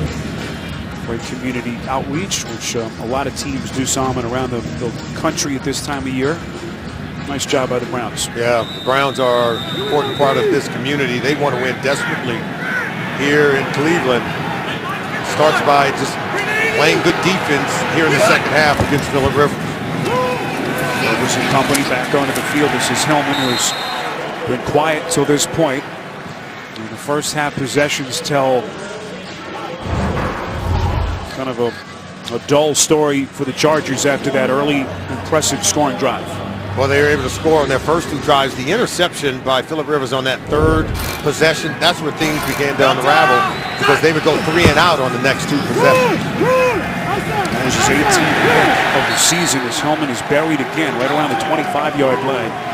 Again, no Melvin Gordon if you've just joined us. The hip and knee injury sustained a couple of weeks ago back in week 14. They're hopeful that he could potentially come back next week, just short of 1,000 yards on the season. We talked about the loss of Melvin Gordon and many of the other running backs, Danny Woodhead, but also without Brandon Oliver, who could make plays in this offense. Woodhead, such a loss, especially for Philip Rivers, so huge for him in the passing game the last couple of seasons. 3rd and 10. Barely able to get off before the play clock expired. Rivers pass is caught. Beautifully thrown to Tyrell Williams. 1st down and more. A pickup of 20. As Williams comes across the field, Rivers finds him in stride. It's those crossing routes. They try to pick off the defenders. Take a look at the left side of your screen. That's where you're going to see Williams comes right there, and he's already has a step on the defender. Look at this throw with pressure in the face of Rivers. Emmanuel Ogbah was right in the face of Rivers. He still delivers tremendous strike. Throws like that will get Philip Rivers and this offense going. Williams out of Division II Western Oregon, earned a roster spot last season. Hung around Malcolm Floyd all year, a guy who really influenced him. A young kid starting to develop. Rivers slinging it again, and that pass is caught. Hard hit taken by Williams as he slides to the ground. It was Tramon Williams with a hard smack, a pickup of 16. Wow, what a throw again by Rivers. He's reading the defense. He's picking them apart. Look at that throw. Very tight window, and what a job by Williams to hold on to that, because yes, he does take a lick. Gonna feel that one. And that is a hard playing surface with temperatures right around the freezing mark. You see Williams trying to collect himself. Chargers go 3 tight ends here on 1st and 10 inside the Cleveland 40. Play action from Rivers under duress. Rivers showing the escapability against Alvin. He's got that kind of old man ability to get away despite the lack of quickness. As we go to New York, JB and Bart. No give up in Buffalo. LaShawn McCoy is showing his exceptional quickness and vision as he takes it in 14 yards for the score. Miami leads 21-14. 6:46 left in the 3rd. Back to Spiro. How about Shady with the shimmy and shake? Pretty good. Saw him do that to the Cleveland Browns defense last week. Shady showing a little shimmy. Impressive. Here in Cleveland, 20-10 Browns in front. Week 16 as Cleveland looking for its first win on the season. Rivers hoping to have something to say about it. Fires and completes. That's Inman. Inman coming across the field. It'll be a 1st down. San Diego, a pickup of 16. Watch him and working to the out route against Joe Hayden. We said Hayden playing with the 2 injured groin muscles, will need off-season surgery when the season's over. So it's tough for him to play at the normal high level we're accustomed to seeing for Hayden. But Hayden, I think, was just content to keep Inman in front of him and allow him to make that catch without giving up the deep ball. Injury update, Kenneth Farrow, their starter today for a 2nd straight week, questionable to return with a shoulder injury. So Hillman now becomes their lone healthy running back. They do have Derek Watt at the fullback position. We could see some of Watt here down the stretch, but the team already very thin at that position gets a little bit thinner. And that's important because now it forces the Chargers and Philip Rivers to be really one-dimensional in their offensive attack. They've got to drop back and throw it to get back into this ball game. The defense should know that and apply pressure. Remember, for the last 2 weeks, Cincinnati and Buffalo each rushed over 200 yards against this Browns defense. Chargers have been very good on their opening drives of the second halves of games this season. Trying to continue that trend here as we move under 7 minutes left in the quarter. Rivers under pressure, steps in front of it, will throw end zone, incomplete. There's no Charger in the vicinity. Gates was the closest man there. And Tramon Williams was there for Cleveland. Now watch the pressure. They get to him, but Rivers just climbs the pocket. He almost as if he has eyes in the back of his head. He can feel them coming in from the blind side. He just tries to throw it away. See, that's Jamie Meter clawing at his heels. He tries to throw it away. He was hoping to maybe get a pass interference, and the receiver read what Rivers wanted from him, and maybe he would have gotten the contact. See Gates lined up off the line of scrimmage towards the top of your picture. Play clock down to 1. Third and 8. Here comes the blitz. Rivers throwing end zone, looking for Gates, and there's the flag. They say that the contact came prematurely from Jamar Taylor. Pass interference, number 21. Defense, foul occurred in the end zone. Will place the ball at the 1 yard line. First down. This is what Rivers wanted on that previous pass attempt. And, you know, Gates can read them appropriately. Rivers just lays this up, and he says, hey, it's a 50-50 ball. Gates is either going to come down with it, or the defender's going to interfere with him, playing blind and not finding the ball was Jamar Taylor. Rivers did a good job of just setting up the opportunity to make a play. 19-yard penalty. Keep your eyes here on Gates and the rookie Hunter Henry, who's tied for second among all rookies in touchdown catches this season. He's been so good for them. 7 touchdowns, all coming in their last 10 games. As now Cleveland will burn a timeout. Cleveland. So 6:43 to play in this third quarter.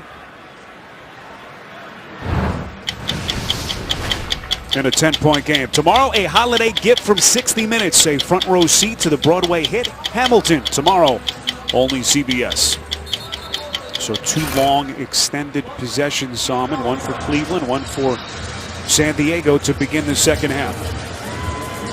Cleveland Browns in great position now. Their defense is going to have to make plays. You know, as long as they've got Phillip Rivers, they're going to be in game. We've seen them take it right down to the fourth quarter and make it interesting, but they've lost a number of games in the final seconds, and they've got to continue to score in the fourth quarter, which they haven't done well mostly this season. First and goal, run play. This is Hillman. Stopped short of the end zone. Good push by that front 3 for the Browns.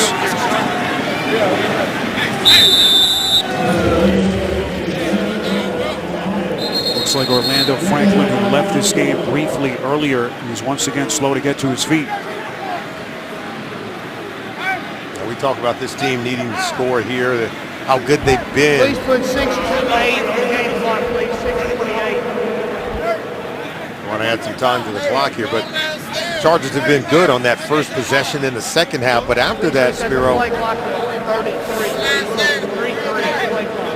Okay, we'll let Walt Coleman give him the third mic in the booth, right? Trying to get sorted through. Keep in mind, Chargers, as we mentioned earlier, already down. No King Dunlap today. Their starting left tackle out with a knee injury. 3 of their 5 healthy offensive linemen have had to leave the game briefly. Franklin left already, returned, and now looks like he may have to come off again. You know, I was getting ready to say that in the fourth quarter, the Chargers have been outscored 130 to 68 this season. 6:28, please. 6:28. Okay, he's given us 3 different times to reset this clock as we see Wiggins come in. I'm sure eventually they're going to get it right. So Kenny Wiggins has to come on again. One thing to keep in mind, Melvin Gordon is the only San Diego Charger to rush for a touchdown this season. Where do they go here on second and goal? It tells me most likely play action, right? Kenneth Farrell back onto the field, flanks Rivers. Rivers looking left, rolling to his right, and he'll just throw it out of bounds. Everyone covered down the field, pressure coming from the rookie Joe Schobert, the 4th-round pick out of Wisconsin. The only one he had early was Farrell out in the flat, but to the right side, everyone's covered. And look, Farrell's going to come out early. See, ball's got to come out right now if you're going to throw that, but he didn't like that, so he had to hold on to it. They're covered. Into the right side, we already show you the coverage on that side. So really good job by the Browns. Thought the only option he had was Farrell out of the backfield immediately. Rolling. 2 tight ends for the Chargers. Sean McGrath and Henry. 3rd and goal. Rivers putting some air under it. It's caught. One-handed by Tyrell Williams. Brilliant catch for the San Diego touchdown. Wow. This is just a great catch. He comes all the way underneath the coverage, and Rivers is drifting to his right and throws it to his left side. And it's going to come right here. Watch how far underneath he's going to come, underneath the traffic, right there. And Rivers just flips it. I don't know how he made that catch. Williams, awesome. We saw him drop a couple last week, but that was very nifty handwork by Terrell Williams. We know about the injuries. Keenan Allen going down with the ACL week 1. They lost Stevie Johnson back in training camp, so that thrust this kid Tyrell Williams into a more prominent role, and he is really starting to show some signs. One of the early highlight plays of his 2-year NFL career. Perfectly thrown with the touch by Rivers and a one-handed stab out of the air by Tyrell Williams. 8th time this season that Philip Rivers has thrown 2 or more touchdowns in a game. Tyrell Williams with a beautiful one-handed catch. And that cuts the Cleveland lead to 3. Oh, Philip Rivers, he is the guy. What did he tell us when we talked to him? He says, hey, I got to be able to prove to these young players around me on this team that I can lead them in these kinds of situations. They're trying to develop some of these young players on this roster, being able to go on the road, come from behind and win. That would help accelerate their development. Walker takes a knee, and they'll have it from the 25. The NFL on CBS is sponsored by Southwest. Yes to low fares with nothing to hide. That's transparency. The Home Depot, more saving, more doing. Mobile Strike, download and play now, free from the App Store. And by Ram Trucks, America's longest lasting pickups. Merry Christmas, happy holidays from Cleveland. Spiro Dita, Solomon Wilcots, our producer Ryan Galvin, Andy Goldberg, our director, rest of our fantastic CBS crew here from First Energy Stadium in Cleveland. One play call. Johnson breaking some tackles. And look at RG3 throwing his body in front of some defenders. I'm not sure that that's something Hugh Jackson wants to see. Tackle on the play by Joey Bosa. Big men are around. Get down. That's what he told us now. Robert's been taking some shots. You know, he's got to be very smart. Now get away. Just get out of there. See, he just has a knack of, you know, taking these hits. Incredible. Red ID! Well, he couldn't decide whether to fall or try to throw a block. Play action here, and he is sacked. Second sack for Bosa. And RG3 never had a chance. And you see Bosa making that OSU sign to some of the fans here. Working against Austin Pasteur. He is so good at his ability to get to the quarterback. He's got the athleticism. He also has the power and size. You know, I love the fact he plays with great technique. We talk about defensive ends, a linebacker's playing with a flat back. When you come off the line of scrimmage, you just saw Joey Bosa play with a flat back.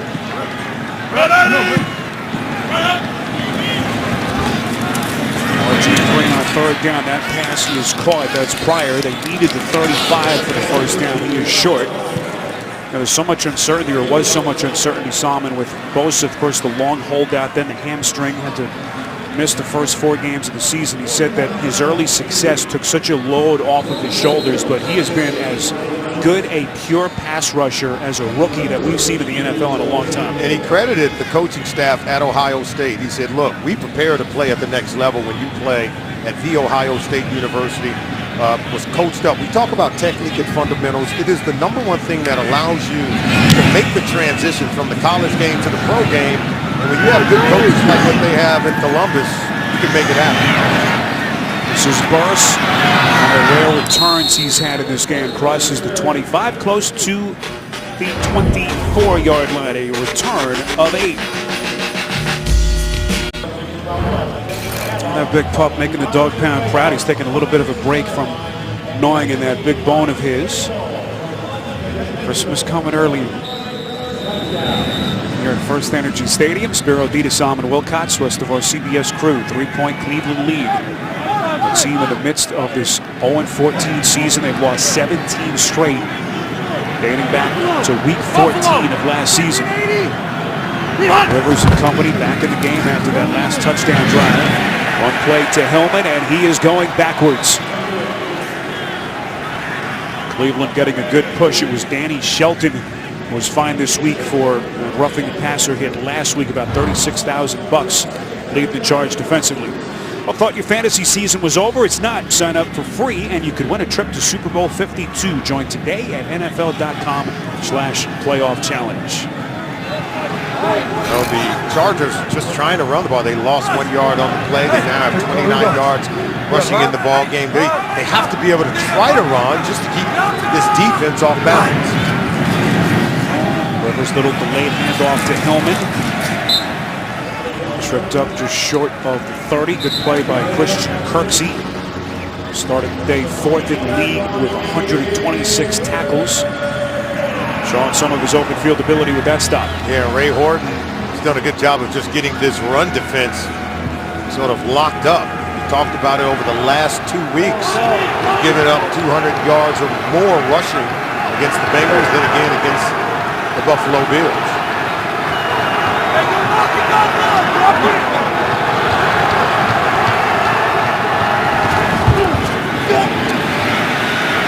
Third and 7. Rivers slinging it, it's caught. That's the fullback Derek Watt.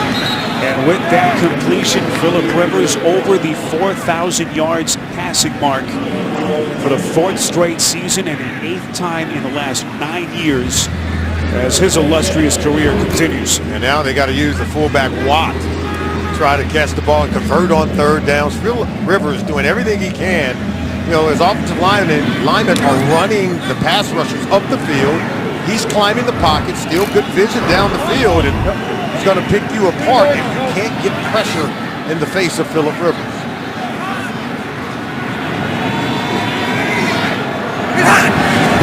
Just under the 2-minute mark, third quarter. Take the handoff from Rivers, going to throw it out of bounds. Rivers playing with a glove on both hands today, something he had been working on all week in practice. It's tough to throw in these kinds of conditions. It has been raining here the last couple of days, so a slick surface, and obviously that football tough to keep tight. And we saw in that interception in the second quarter, Spiro, where he actually underthrew a wide open Antonio Gates. Jamar Taylor was able to come away with the interception. And I would be trying to get Travis Benjamin matched up against a kind of wounded and injured Joe Hayden. He already has one 50-yard reception in the game. On 2nd and 10, Rivers goes underneath, incomplete. Roman hit the deck. He was the intended receiver, so a 3rd and 10 coming up. Jamie Meter sniffed that one out, didn't he? Big Jamie Meter. Number 98, he understood he was getting a screenplay and went and tackled Ronnie Hillman. Didn't even allow him to get out of the backfield. Now Hugh Jackson leads his defense to make a play here on 3rd down. Philip Rivers is tough to stop when you can't get pressure on. Farrell dealing with that shoulder, so Derek Watt is the running back flanking Rivers here on 3rd and 10. Rivers getting them organized. Here comes the blitz. Rivers backpedaling and throw incomplete. Gates the nearest target. It'll be 4th and 10 coming up. Ed Reynolds and Agba applying the pressure. Emmanuel Agba comes. They bring Reynolds late. Watch number 90. Then you see Ed Reynolds come in and get the hit on him. They force the early throw before the route can materialize. Rivers is just forced to dump this football. He didn't want to eat it. See, the receivers are still in the midst of their routes. For a catch. Signal here on the Kaiser punt. And they'll mark it just outside the 20. 34 yards on the punt. 3-point game on CBS. Well, that brave young fan braving some of the cold weather here on Christmas Eve. All he wants for Christmas is a win, Santa. We'll see if they can deliver here. Browns at 0-14. San Diego at 5-9 here in Week 16. With Pittsburgh coming in here next week. Trying to avoid becoming only the 2nd team in history to finish the season 0-16. One play called to Crowell. Tackled on the play by Ryan Carruthers. Defensive pressure, Solomon, from this Chargers defensive unit. John Pagano dialing them up. Damian Square coming right up the gut to get to RG3.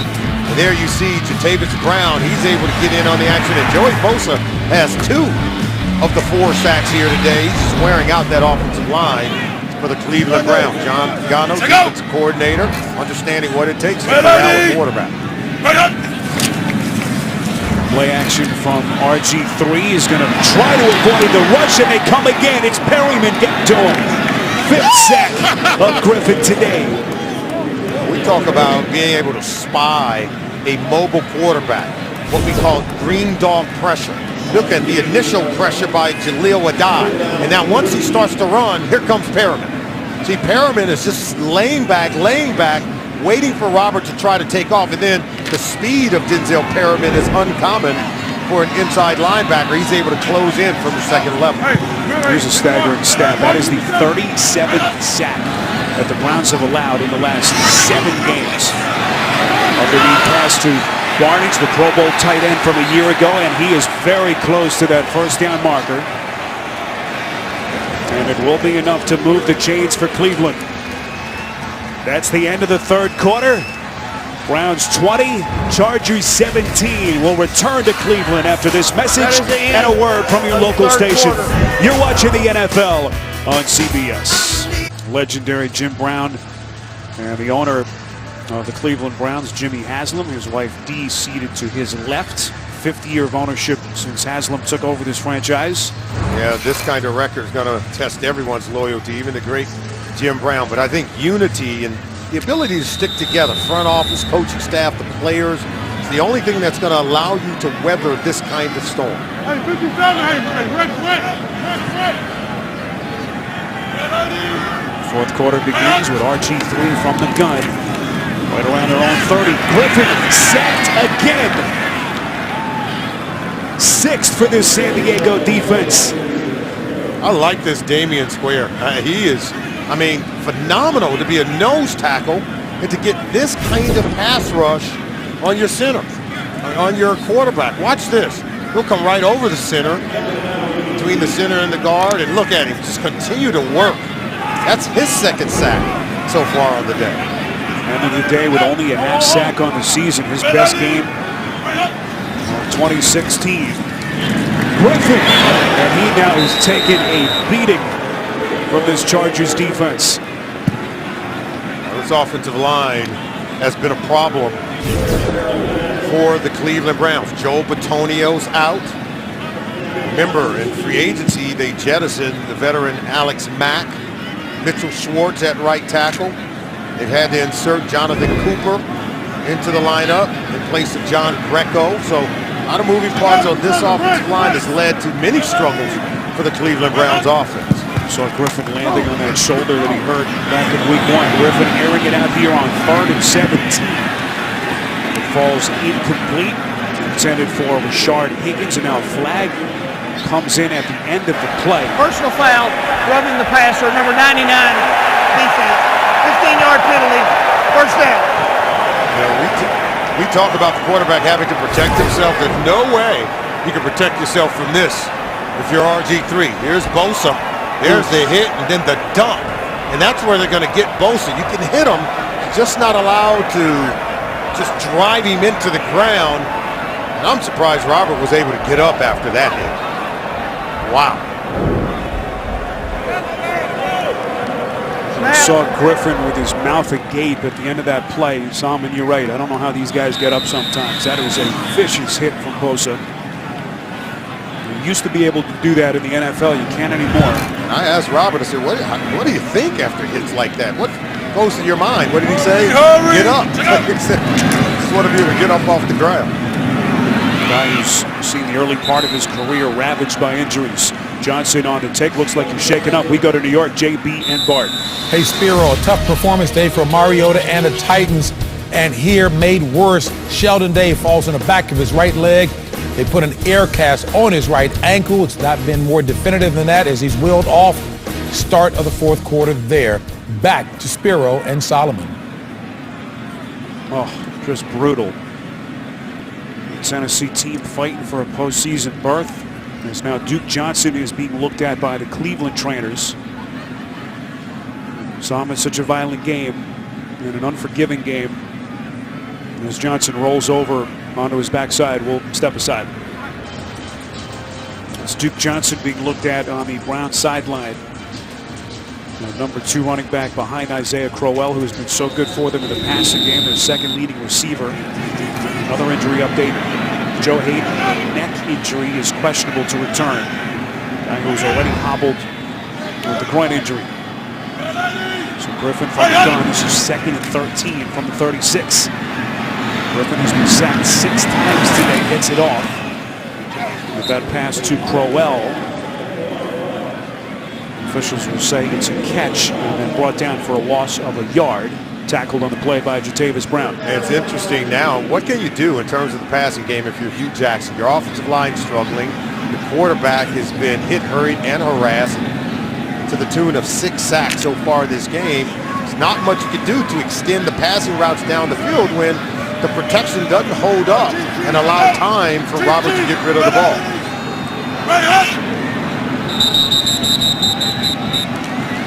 Flag thrown by the backside man. Referee Walt Full start. Coleman. Offense. 5-yard penalty. Still 3rd down. All right, so a false start against Cleveland.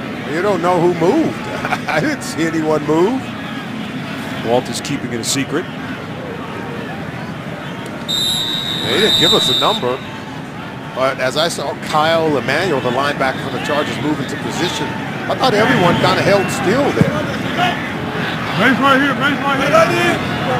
3rd and 19 after the penalty. On the 30, Griffin over the middle. It's caught as Barnage. Football comes loose.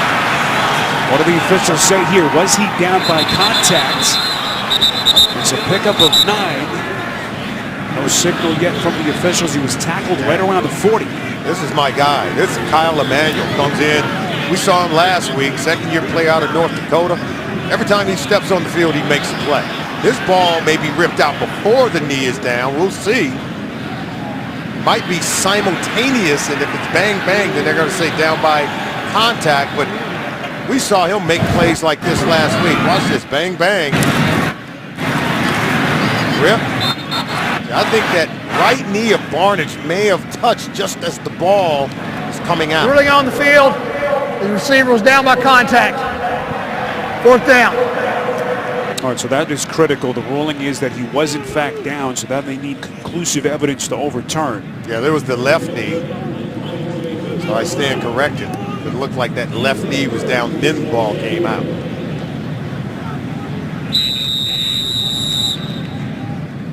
All right, so McCoy's going to let it go here. 12 and change left in the 4th. And Britton Colquitt, who we have not seen much of today. On to Hunt. Barr's going to play it just inside his 20, and he is buried. 42 yards of the punt. With a return officially of only a yard. You see the jawing at the end of the play. Ricardo Lewis on the tackle. The NFL on CBS, sponsored by Fruit of the Loom. Keep your cool in breathable underwear.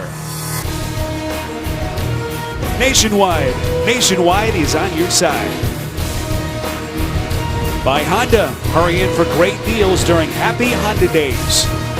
And by Straight Talk Wireless, best phones, best networks, half the cost. First Energy Stadium, downtown Cleveland, on this Christmas Eve. From Northeast Ohio, Spiro Bedason and Wilcox. That's with our CBS crew, wishing everyone a very Merry Christmas, Happy Holidays. Inman, the man in motion. On 1st and 10. Rivers back to the airwaves, incomplete. Off the hands of Inman. Rivers delivering a strike right where it needed to be. Jamar Taylor was there on the coverage. Yeah, Taylor was able to break on it because Collins was able to get underneath it and force the high throw from Rivers. Rivers couldn't put the steam on it he wanted. But this is where they have to be able to produce in the 4th quarter. Look at the point differential, minus 62 in terms of the point differential, where they've been outscored by most teams in the NFL in that category in the 4th quarter.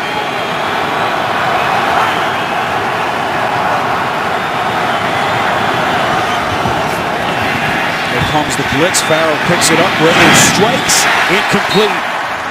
Once again, unable to locate Inman over the middle of the field.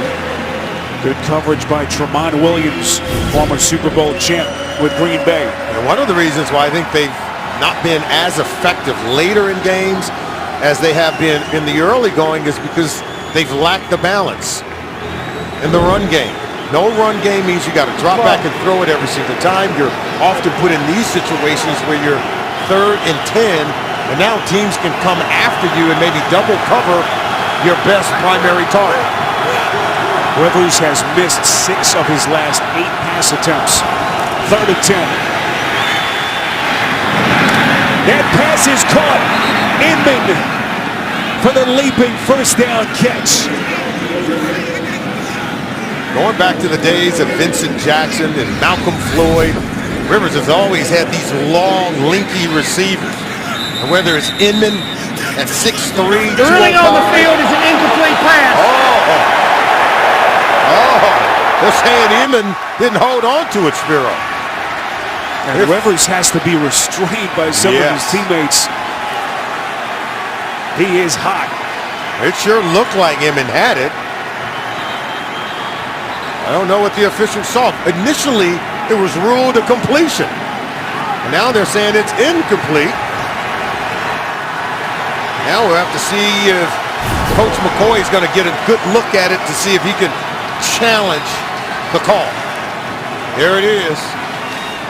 Looked like maybe the ball moved once he hit the ground, but I don't know that it came out. I don't know if it hit the ground. Again, when the receiver is going to the ground, he has to maintain contact, or control, I should say, through contact with the ground. Officials deem that he did not. So Mike McCoy elects to punt. This is Alford dancing along that far side. 50 yards on the punt by Kaiser and 2 on the return as Rivers continues to jaw at the officials.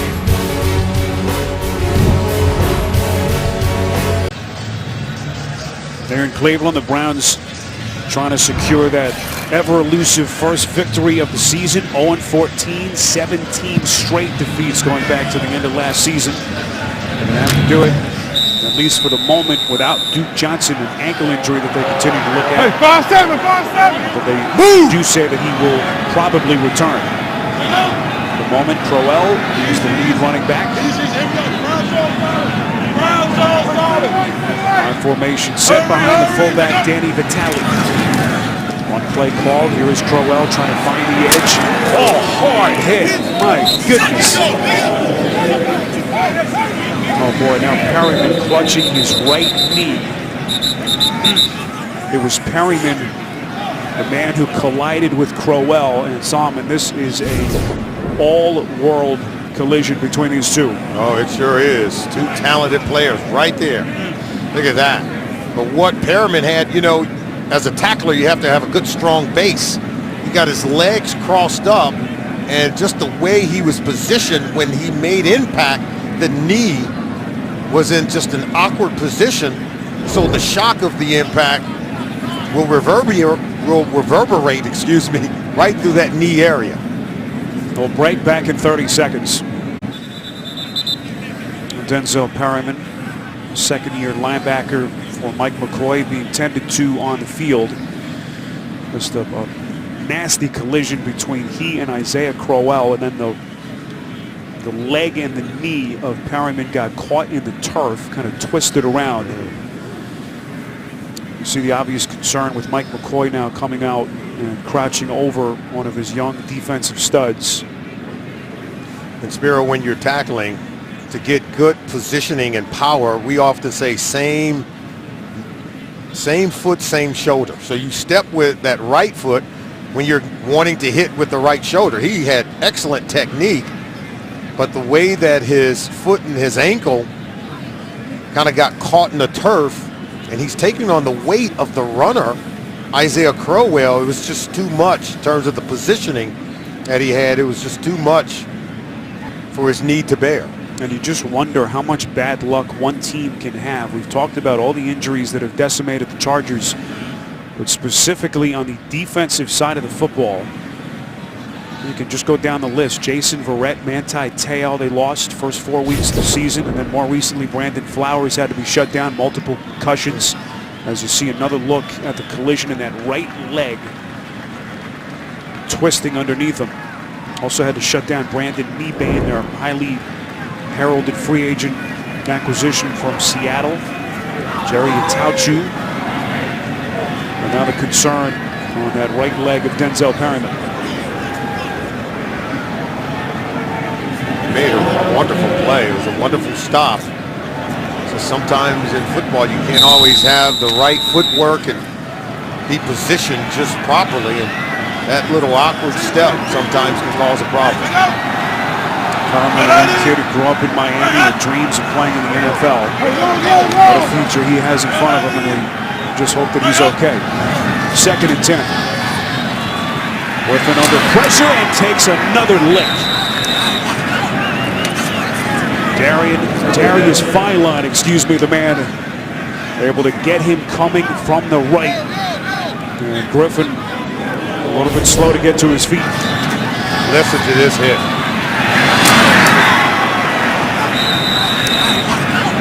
Corey Toomer, they're going to come get him. He's woozy. And even Gary Barnett says, "No, you got to go." And this is what, Robert talked about. He said, if you show any sign that you're slow to get up or that you're wobbly, they're going to remove you from the field. And he knows that it's important for his career to stay on the field. But the official, Walt Coleman, says, "No, you got to go." And this is the right thing to do. What's best for Robert is what's best for football. And you can hear the groans from the fans. Can't say anything about this kid's toughness. Broken bone in his shoulder. Go back to the knee injury that ended his brilliant rookie campaign in Washington. So Griffin woozy will be looked at on the sideline, and here comes Cody Kessler, the rookie, 3rd-round pick out of USC. 7 sacks of RG3 today, Simon. That ties the most in a game in his career. Well, remember, he's a mobile quarterback. I mean, it's not like he's just sitting back there and allowing the pass rush to hit him. He's very elusive, and he's made some plays eluding pressure in this game today. So here is Kessler getting to work. His first pass, intended for Coleman, is incomplete. Excellent defensive recovery by Travon Reed, who has a pick in each of the last 2 games. What a defensive play. Well, this one should have been caught. It's just a drop by Corey Coleman. That ball hit him right in the breadbasket. He's got to hold on to it. Continue to look at Griffin on the sideline. This will be the 3rd straight punt by Coleman. Catch signaled by Verse. And then he'll fall on the football inside the 20. Try to save his team a couple of extra yards. 50 yards in the punt. You're watching the NFL on CBS. Well, don't tell these 2 teams that there's nothing to play for. Cleveland, of course, trying to get their first win of the season. San Diego trying to avoid becoming the team that allows it to happen. Phillip Rivers back under center. San Diego down 3 with 10:05 left in the 4th. This is Farrell, undrafted rookie out of Houston. A couple of injury updates. Joe Hayden has been downgraded to out, dealing with a neck injury, and Denzel Perryman, a right leg injury, was carted into the locker room just a moment ago. And now we're told that RG3 has gone to the locker room as well. Took a hard hit a couple of minutes ago from Corey Toomer. So that injury list getting longer.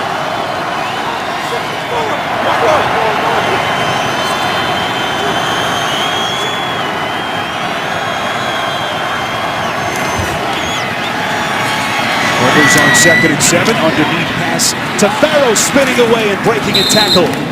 Pretty run by Farrell on the catch and run, 10 yards and a Chargers first down. It is a concussion that they're looking at with RG3. Yeah, he's in the protocol, and rightfully so. He took that hard hit to the head. They're going to have to check him out. He said the one thing he wanted to do is stay on the field for his football team. And now this Browns team is going to have to be able to make plays defensively if they want to preserve the lead against Phillip Rivers.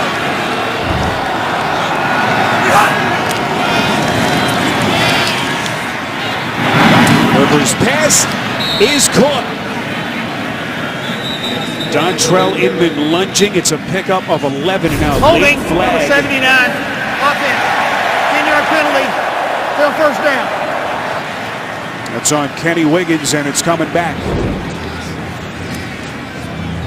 All right, that's an unfortunate play there. Wiggins is in for Barksdale at that right tackle position. You see, he's working right there against Danny Shelton.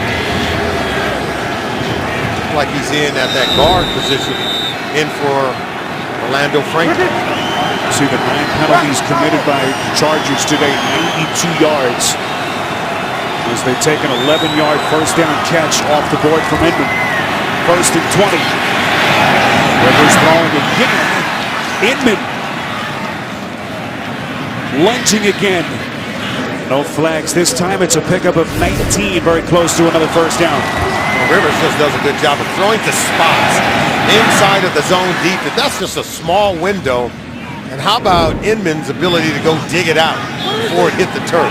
It's great anticipation by Rivers and a way to go get it with Dontrell Inman.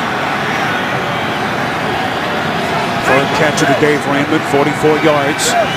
Rivers now 18 of 34, 248. A couple of touchdowns in the earlier pick.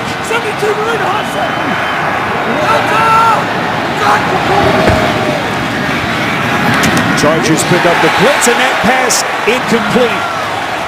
Off the hands of Gates. Tracy Howard, the rookie, undrafted first-year man out of Miami with a nice defensive play. You know, some players just have what we call that 6-inch punch, like a good boxer. Watch the hit here on Gates. Gates had it, but that hit by Howard just jarred the ball loose. In close proximity, his ability to punch and drive on Gates, that's what caused the ball to come out.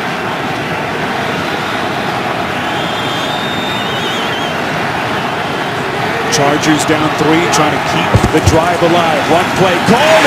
Farrow going backwards. Jamar Taylor making first contact. Loss of 2, and Mike McCoy will send out his punt team. Last week, the run defense for the Cleveland Browns was a huge problem. Look at this hit right there by Taylor. And then the cleanup by Tramon Williams, number 22. Defensive backs getting in on the action. It was Jamie Collins who collapsed that entire side of the Chargers offensive line. Collins a Pro Bowler last season. Good defensive play. This is Alford. Trying to get to the 10 as he crosses the field. 57 yards in the punt, as we will see Cody Kessler back onto the field when we come back. Next Sunday, to keep you fully immersed in the playoff picture, the NFL on CBS showcases a doubleheader featuring these games according to flexible scheduling. Check your local listings. It all begins with JB, Tony, Coach, Bart, and Boomer on the NFL Today. We got a fun little finish for you here in Cleveland. 6:48 to play. Browns at 0-14, trying to secure their first one of the season. RG3 in the concussion protocol, left just a couple of minutes ago, so Cody Kessler, who started 8 games earlier this season, summoned here. One play called, Ingram on the tackle of Crowell, so suddenly Kessler back under the microscope. And if you're Hugh Jackson, this is what you want. You want the lead. Ball in your hands. 6:30 left to play in this ball game. You need one drive to close out and get your first win of the season. And boy, do you need to get it here today, because next week is on the road at the Pittsburgh Steelers. You know that Steelers team is a tough one to beat on the road. If you're going to get that win, might want to start by trying to get it today. Kessler on second down, little screen pass to Crowell. Kessler, who Cleveland surprised a lot of people in taking in the 3rd round, someone that Hugh Jackson liked very much, saw him through the draft process, and someone who he told us this week in our conversation he wanted to see Kessler one more time before the end of the season, and here we go. Yeah, we saw him earlier this season in that game against the Miami Dolphins. I thought he played very well in that game. Got a lot of help from Terrell Pryor, who gave us some wildcat and played quarterback, wide receiver. It was Pryor who did some of everything in that game, but Cody Kessler did a really good job of protecting the ball and not turning it over. Usually helps you stay in games on the road. That's Corey Liuget, see coming off under his own power.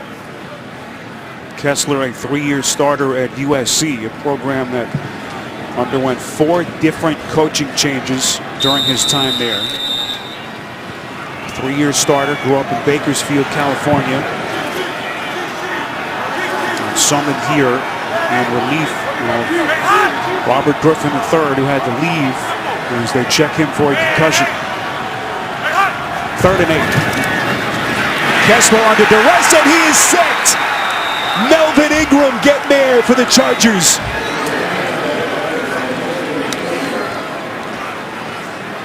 It's just a good disguise as they're going to blitz Melvin Ingram through the second level of the defense. Look, Kessler can't see him. See him creeping in that back part of your screen. Watch him come around the corner, and it's too late for Kessler to respond and react. The Ingram, who flashed out of nowhere, they run the stunt off Joey Bosa, and the offensive line was focused on Bosa, and here comes Ingram through the back door. 8th sack for San Diego, 2nd from Ingram today. What a sack duo he has provided with Bosa.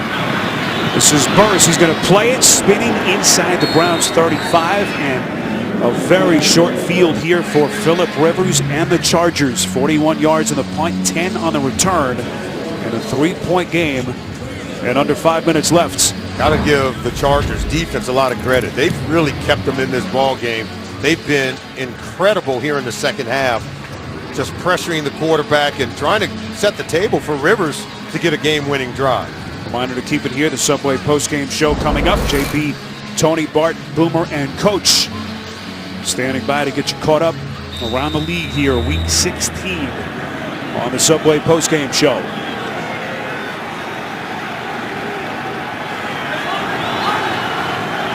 Rivers 18 for 35, 248 yards. On a day he has surpassed 4,000 yards for the season. His pass is caught. Antonio Gates, first down and more.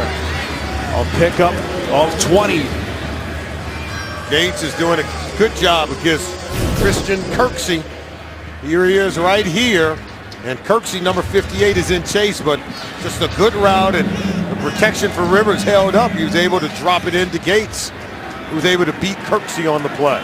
Gates, the former basketball star at Kent State, about 45 minutes away here from Cleveland. A memorable 2002 run all the way to the Elite Eight that Gates played such a big part in.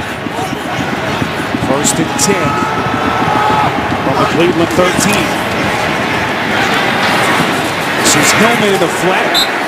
What a defensive play by Tramon Williams, who's been doing it for a long time in the NFL, 10th-year vet. It was Casey Hayward for the Chargers who said it was Tramon Williams when they were teammates with the Green Bay Packers who really taught him how to be a pro in the National Football League. Tramon Williams putting in work right there. 10-year veteran out of Louisiana Tech, showing he can tackle. We know he can cover, but he's got the all-around game. San Diego actually loses a yard. Mark it at the 14. 4 minutes left. Rivers going end zone, incomplete. Boy, Williams had it. What a play by Taylor on the recovery. Ball thrown just a little bit late. Rivers wanted to come backside. This is Terrell Williams, and watch the close by Jamar Taylor. Not only did he close and get a hand in there, he's able to pry that ball out. But I thought Williams was open initially. Rivers was looking to the left, he came back to the right. That ball thrown just a tad bit sooner. He's going to beat Taylor on the play, and Williams would have himself a touchdown.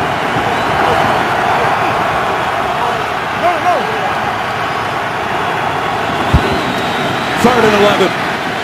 Rivers going end zone again, and this one will be incomplete. Looking in the direction of Inman. Williams was there in the coverage, and now Marker throwing right around the 14-yard line. Very close to the line of scrimmage towards the far side of the field, Cleveland side. Here's Walt Coleman. Illegal formation on the offense. Penalties declined. 4th down. So Hugh Jackson will decline the penalty. And now Mike McCoy will send out his kicker to try to tie this game with 3:49 remaining. Well, it's one of those deals where, they get great field position, weren't able to turn it into points. Got to give the Browns defense a lot of credit. But Rivers could have had maybe just a bit better execution because he did have an opportunity to make a play on the 2nd down throw. Lambeau hit earlier from 43. This one will be from 32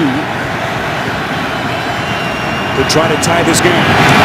Good snap, good hold, and it is blocked.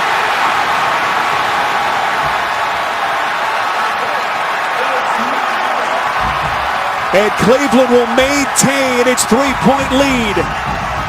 It was Jamie Meter who got his hand on it. Big Jamie Meter, 6'3", 310, from Ashland, Ohio. Little tiny college just south here of Cleveland. Watch pick number 98 right up the middle. Look at that. This big guy can make some plays. He creases the center and comes under Wiggins, the right guard. That's where the penetration comes from. And that's a game saver. 72 is an eligible receiver. 72 is eligible. 7-2. And the incredulous look from both Rivers and McCoy tells the story for San Diego. Still plenty of time left on the clock. Solomon's Chargers defense has played well. They've been able to get off the field quickly. There's now the pressure back on Cody Kessler and the Browns offense. One play called here on 1st down. Chargers have all 3 timeouts. Again, Cody Kessler has come on if you've just joined us for RG3, who is in the concussion protocol. There's still plenty of time left with the 2-minute warning as well. Coming into today's game, Spiro, this Chargers defense for Mike McCoy has forced a takeaway, a turnover in every single game so far this year. They're the only team in the NFL that's done that in every game, but yet they have not forced a turnover today. Kind of get the sense that it's time to do so. The likes of Joey Bosa, Melvin Ingram, forcing pressure on the quarterback, and the secondary has been very good at coming away with critical interceptions at important times. Which play to Crowell, finds a seam. Lunges forward, just crossing the 25-yard line, a pickup of 4. Good lead block by the fullback, Danny Vitale. Timeout. I would try to go with a bunch formation, try to screen. Back with you with under 3 minutes left in this 4th quarter. You see Hugh Jackson, Solomon frantically trying to get the play call in here. You see what they have done on 3rd down so far today, faced with a 3rd and 7 right here. Quick passing game because the protection Spiro is not able to hold up under an intense pass rush. Here come the Chargers. Kessler's pass is caught. 1st down Cleveland. It's Corey Coleman, the rookie 1st-round pick. Hugh Jackson and I were sharing a brain. San Diego, 30-second timeout. They were blitzing, and they go quick slant outside to Corey Coleman. But they were bringing the full house after Cody Kessler, and that ball came out very quick. How about Kessler, though, hanging in there against that full blitz look and being very poised under pressure and delivering a strike on that slant route to Coleman. 9 yards on the hookup. Kessler, who's been cold, standing on that sideline all afternoon long, stepping in for RG3 and delivering a strike to move the chains to Coleman. That's something that he's really been impressive. I think his poise as a rookie is the thing that impressed me the most. Made his first start back in week 3 in Miami. And play to Johnson, who left the game earlier with an ankle injury. Now Johnson clutching at his left leg. 3rd and final team timeout. San Diego, 30-second timeout. So Mike McCoy will burn his 3rd and final timeout. Still the 2-minute warning in front of us, as Johnson will limp to the sideline. But now you see how big that 3rd down completion was to Corey Coleman. It's forcing the Chargers to burn their timeouts, eats more time off the clock for Hugh Jackson and this offense. And it keeps Phillip Rivers sitting over there next to his head coach, Mike McCoy. Well, these two teams fighting for this win. Of course, we know about Cleveland already have tied a franchise record for losses in a season, trying to avoid the dubious distinction of finishing a year 0-16. Only the 08 Detroit Lions have done that in the history of the league. And the Chargers, of course, at 5-9, eliminated from postseason contention, trying to avoid being the team that allows it to happen. On play, Kessler gives to Crowell. Just goes to the turf here, so a third down coming up. They will be able to take a good amount of time off the clock here, as RG3 has been ruled out with a concussion. Well, what, he was sacked 6 times? Maybe even, well, there's been 8 sacks in this game. He took most of them. I know they were able to get to Cody Kessler also, but he took a pounding from this John Pagano defense, the likes of Joey Bosa and company.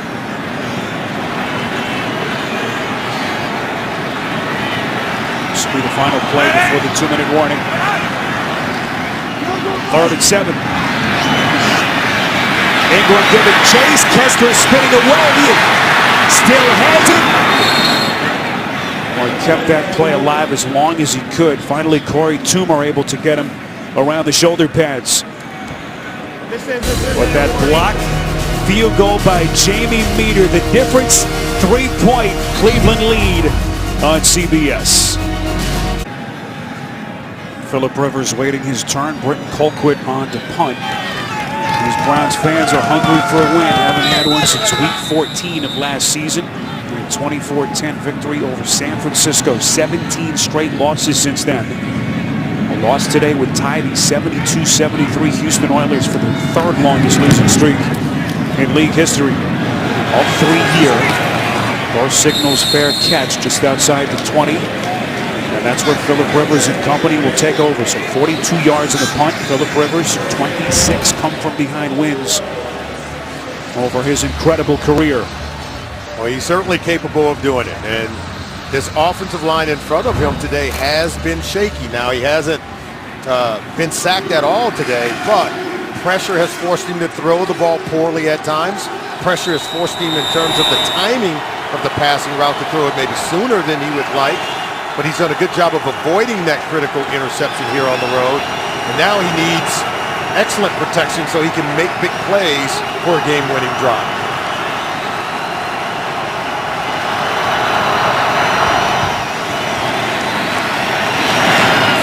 That pass is caught somehow by Gates. Shoestring catch. Jamie Collins was right there, a pickup of 6. Jamie Collins doing a really good job of coverage here. Almost raked this ball out right there. And as that ball went flying up in the air, you think the Browns player would have come down with it. Chargers out of timeout, so they have to hurry. Gates able to get out of bounds and stop the clock.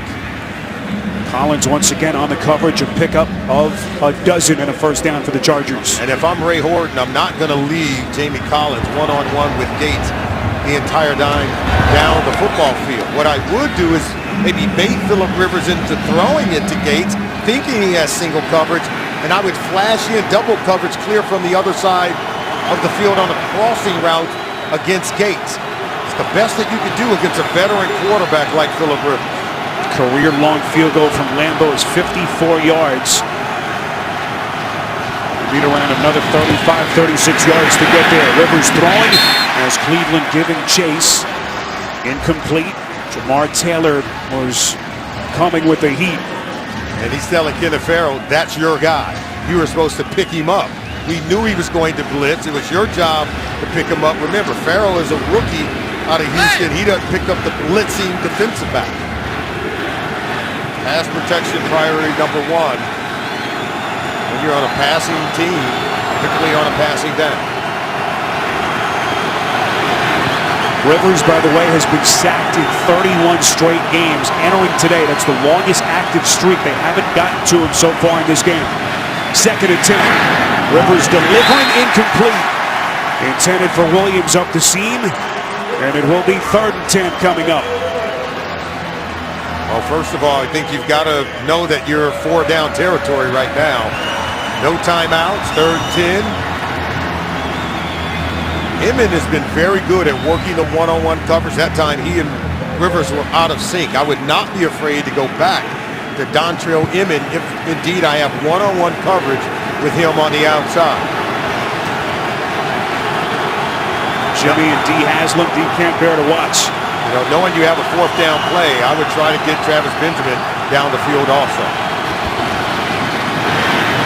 Rivers on 3rd and 10. Fires incomplete. Again looking in the direction of Williams. And Tramon Williams was there with him step for step. This is just good one-on-one coverage on the outside. This ball has to go a long way across the field, and that's why Tramon Williams, look, he's able to wrap up Terrell Williams, get his hand in there to keep Williams from making a catch on this ball. Chargers out of timeouts, and it will come down to this. Can Rivers extend this drive with 66 seconds left? He likes Antonio Gates in situations such as this. Play clock down to 1. They barely get it off. Rivers has his man Gates wide open. All the way down to the 35-yard line. A 25-yard pass play, 1st down, San Diego. You know he wants to go to Gates. They leave him wide open, Spiro. There was no one covering him. Even to run for a touchdown had Reynolds not hauled him in. How do you leave Antonio Gates open on that critical 4th down play? 7 catches for Gates, 83 yards. From right here, it would be a 52-yard field goal for Lambeau. The defender here has to take him, but watch. There's some confusion on the switch. Look, he jumps there. Everyone just allows him to go off and running. That was Christian Kirksey who initially dropped coverage, and then Tracy Howard. Fumbled snap. Rivers can only fall on the football there. Keep in mind, no Matt Lawson had to leave this game. It's a loss of 2. So Spencer Pulley, the undrafted rookie out of Vanderbilt, is their center. No timeouts. Valuable seconds coming off the clock. 23 seconds on 3rd and 12. Rivers again to Gates, taking on tacklers down to the 27. They have to spike the football. No, now they can't. It's 4th down. Why would you not clock it? Oh, it's 4th down. You can't clock it. It's 4th down. They can't, so they have to get the field goal unit out. This will be a 45-yard attempt. Down to 1. They get it off. The kick is no good. He missed it.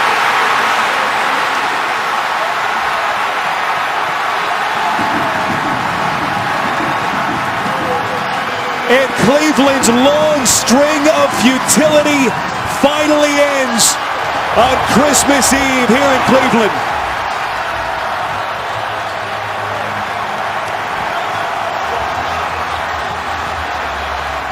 Hugh Jackson, he said his guys were going to continue to play hard. They needed to get the win here because a win next week on the road in Pittsburgh, highly improbable. Now, they wanted to win more than they want that 1st overall draft position in the 2017 draft. It's just pride, and you can see this one, Lambeau. I don't know that he had enough time, Spiro, to really get himself set as they were up against the clock, trying to get out on the field to get lined up for a game-winning kick.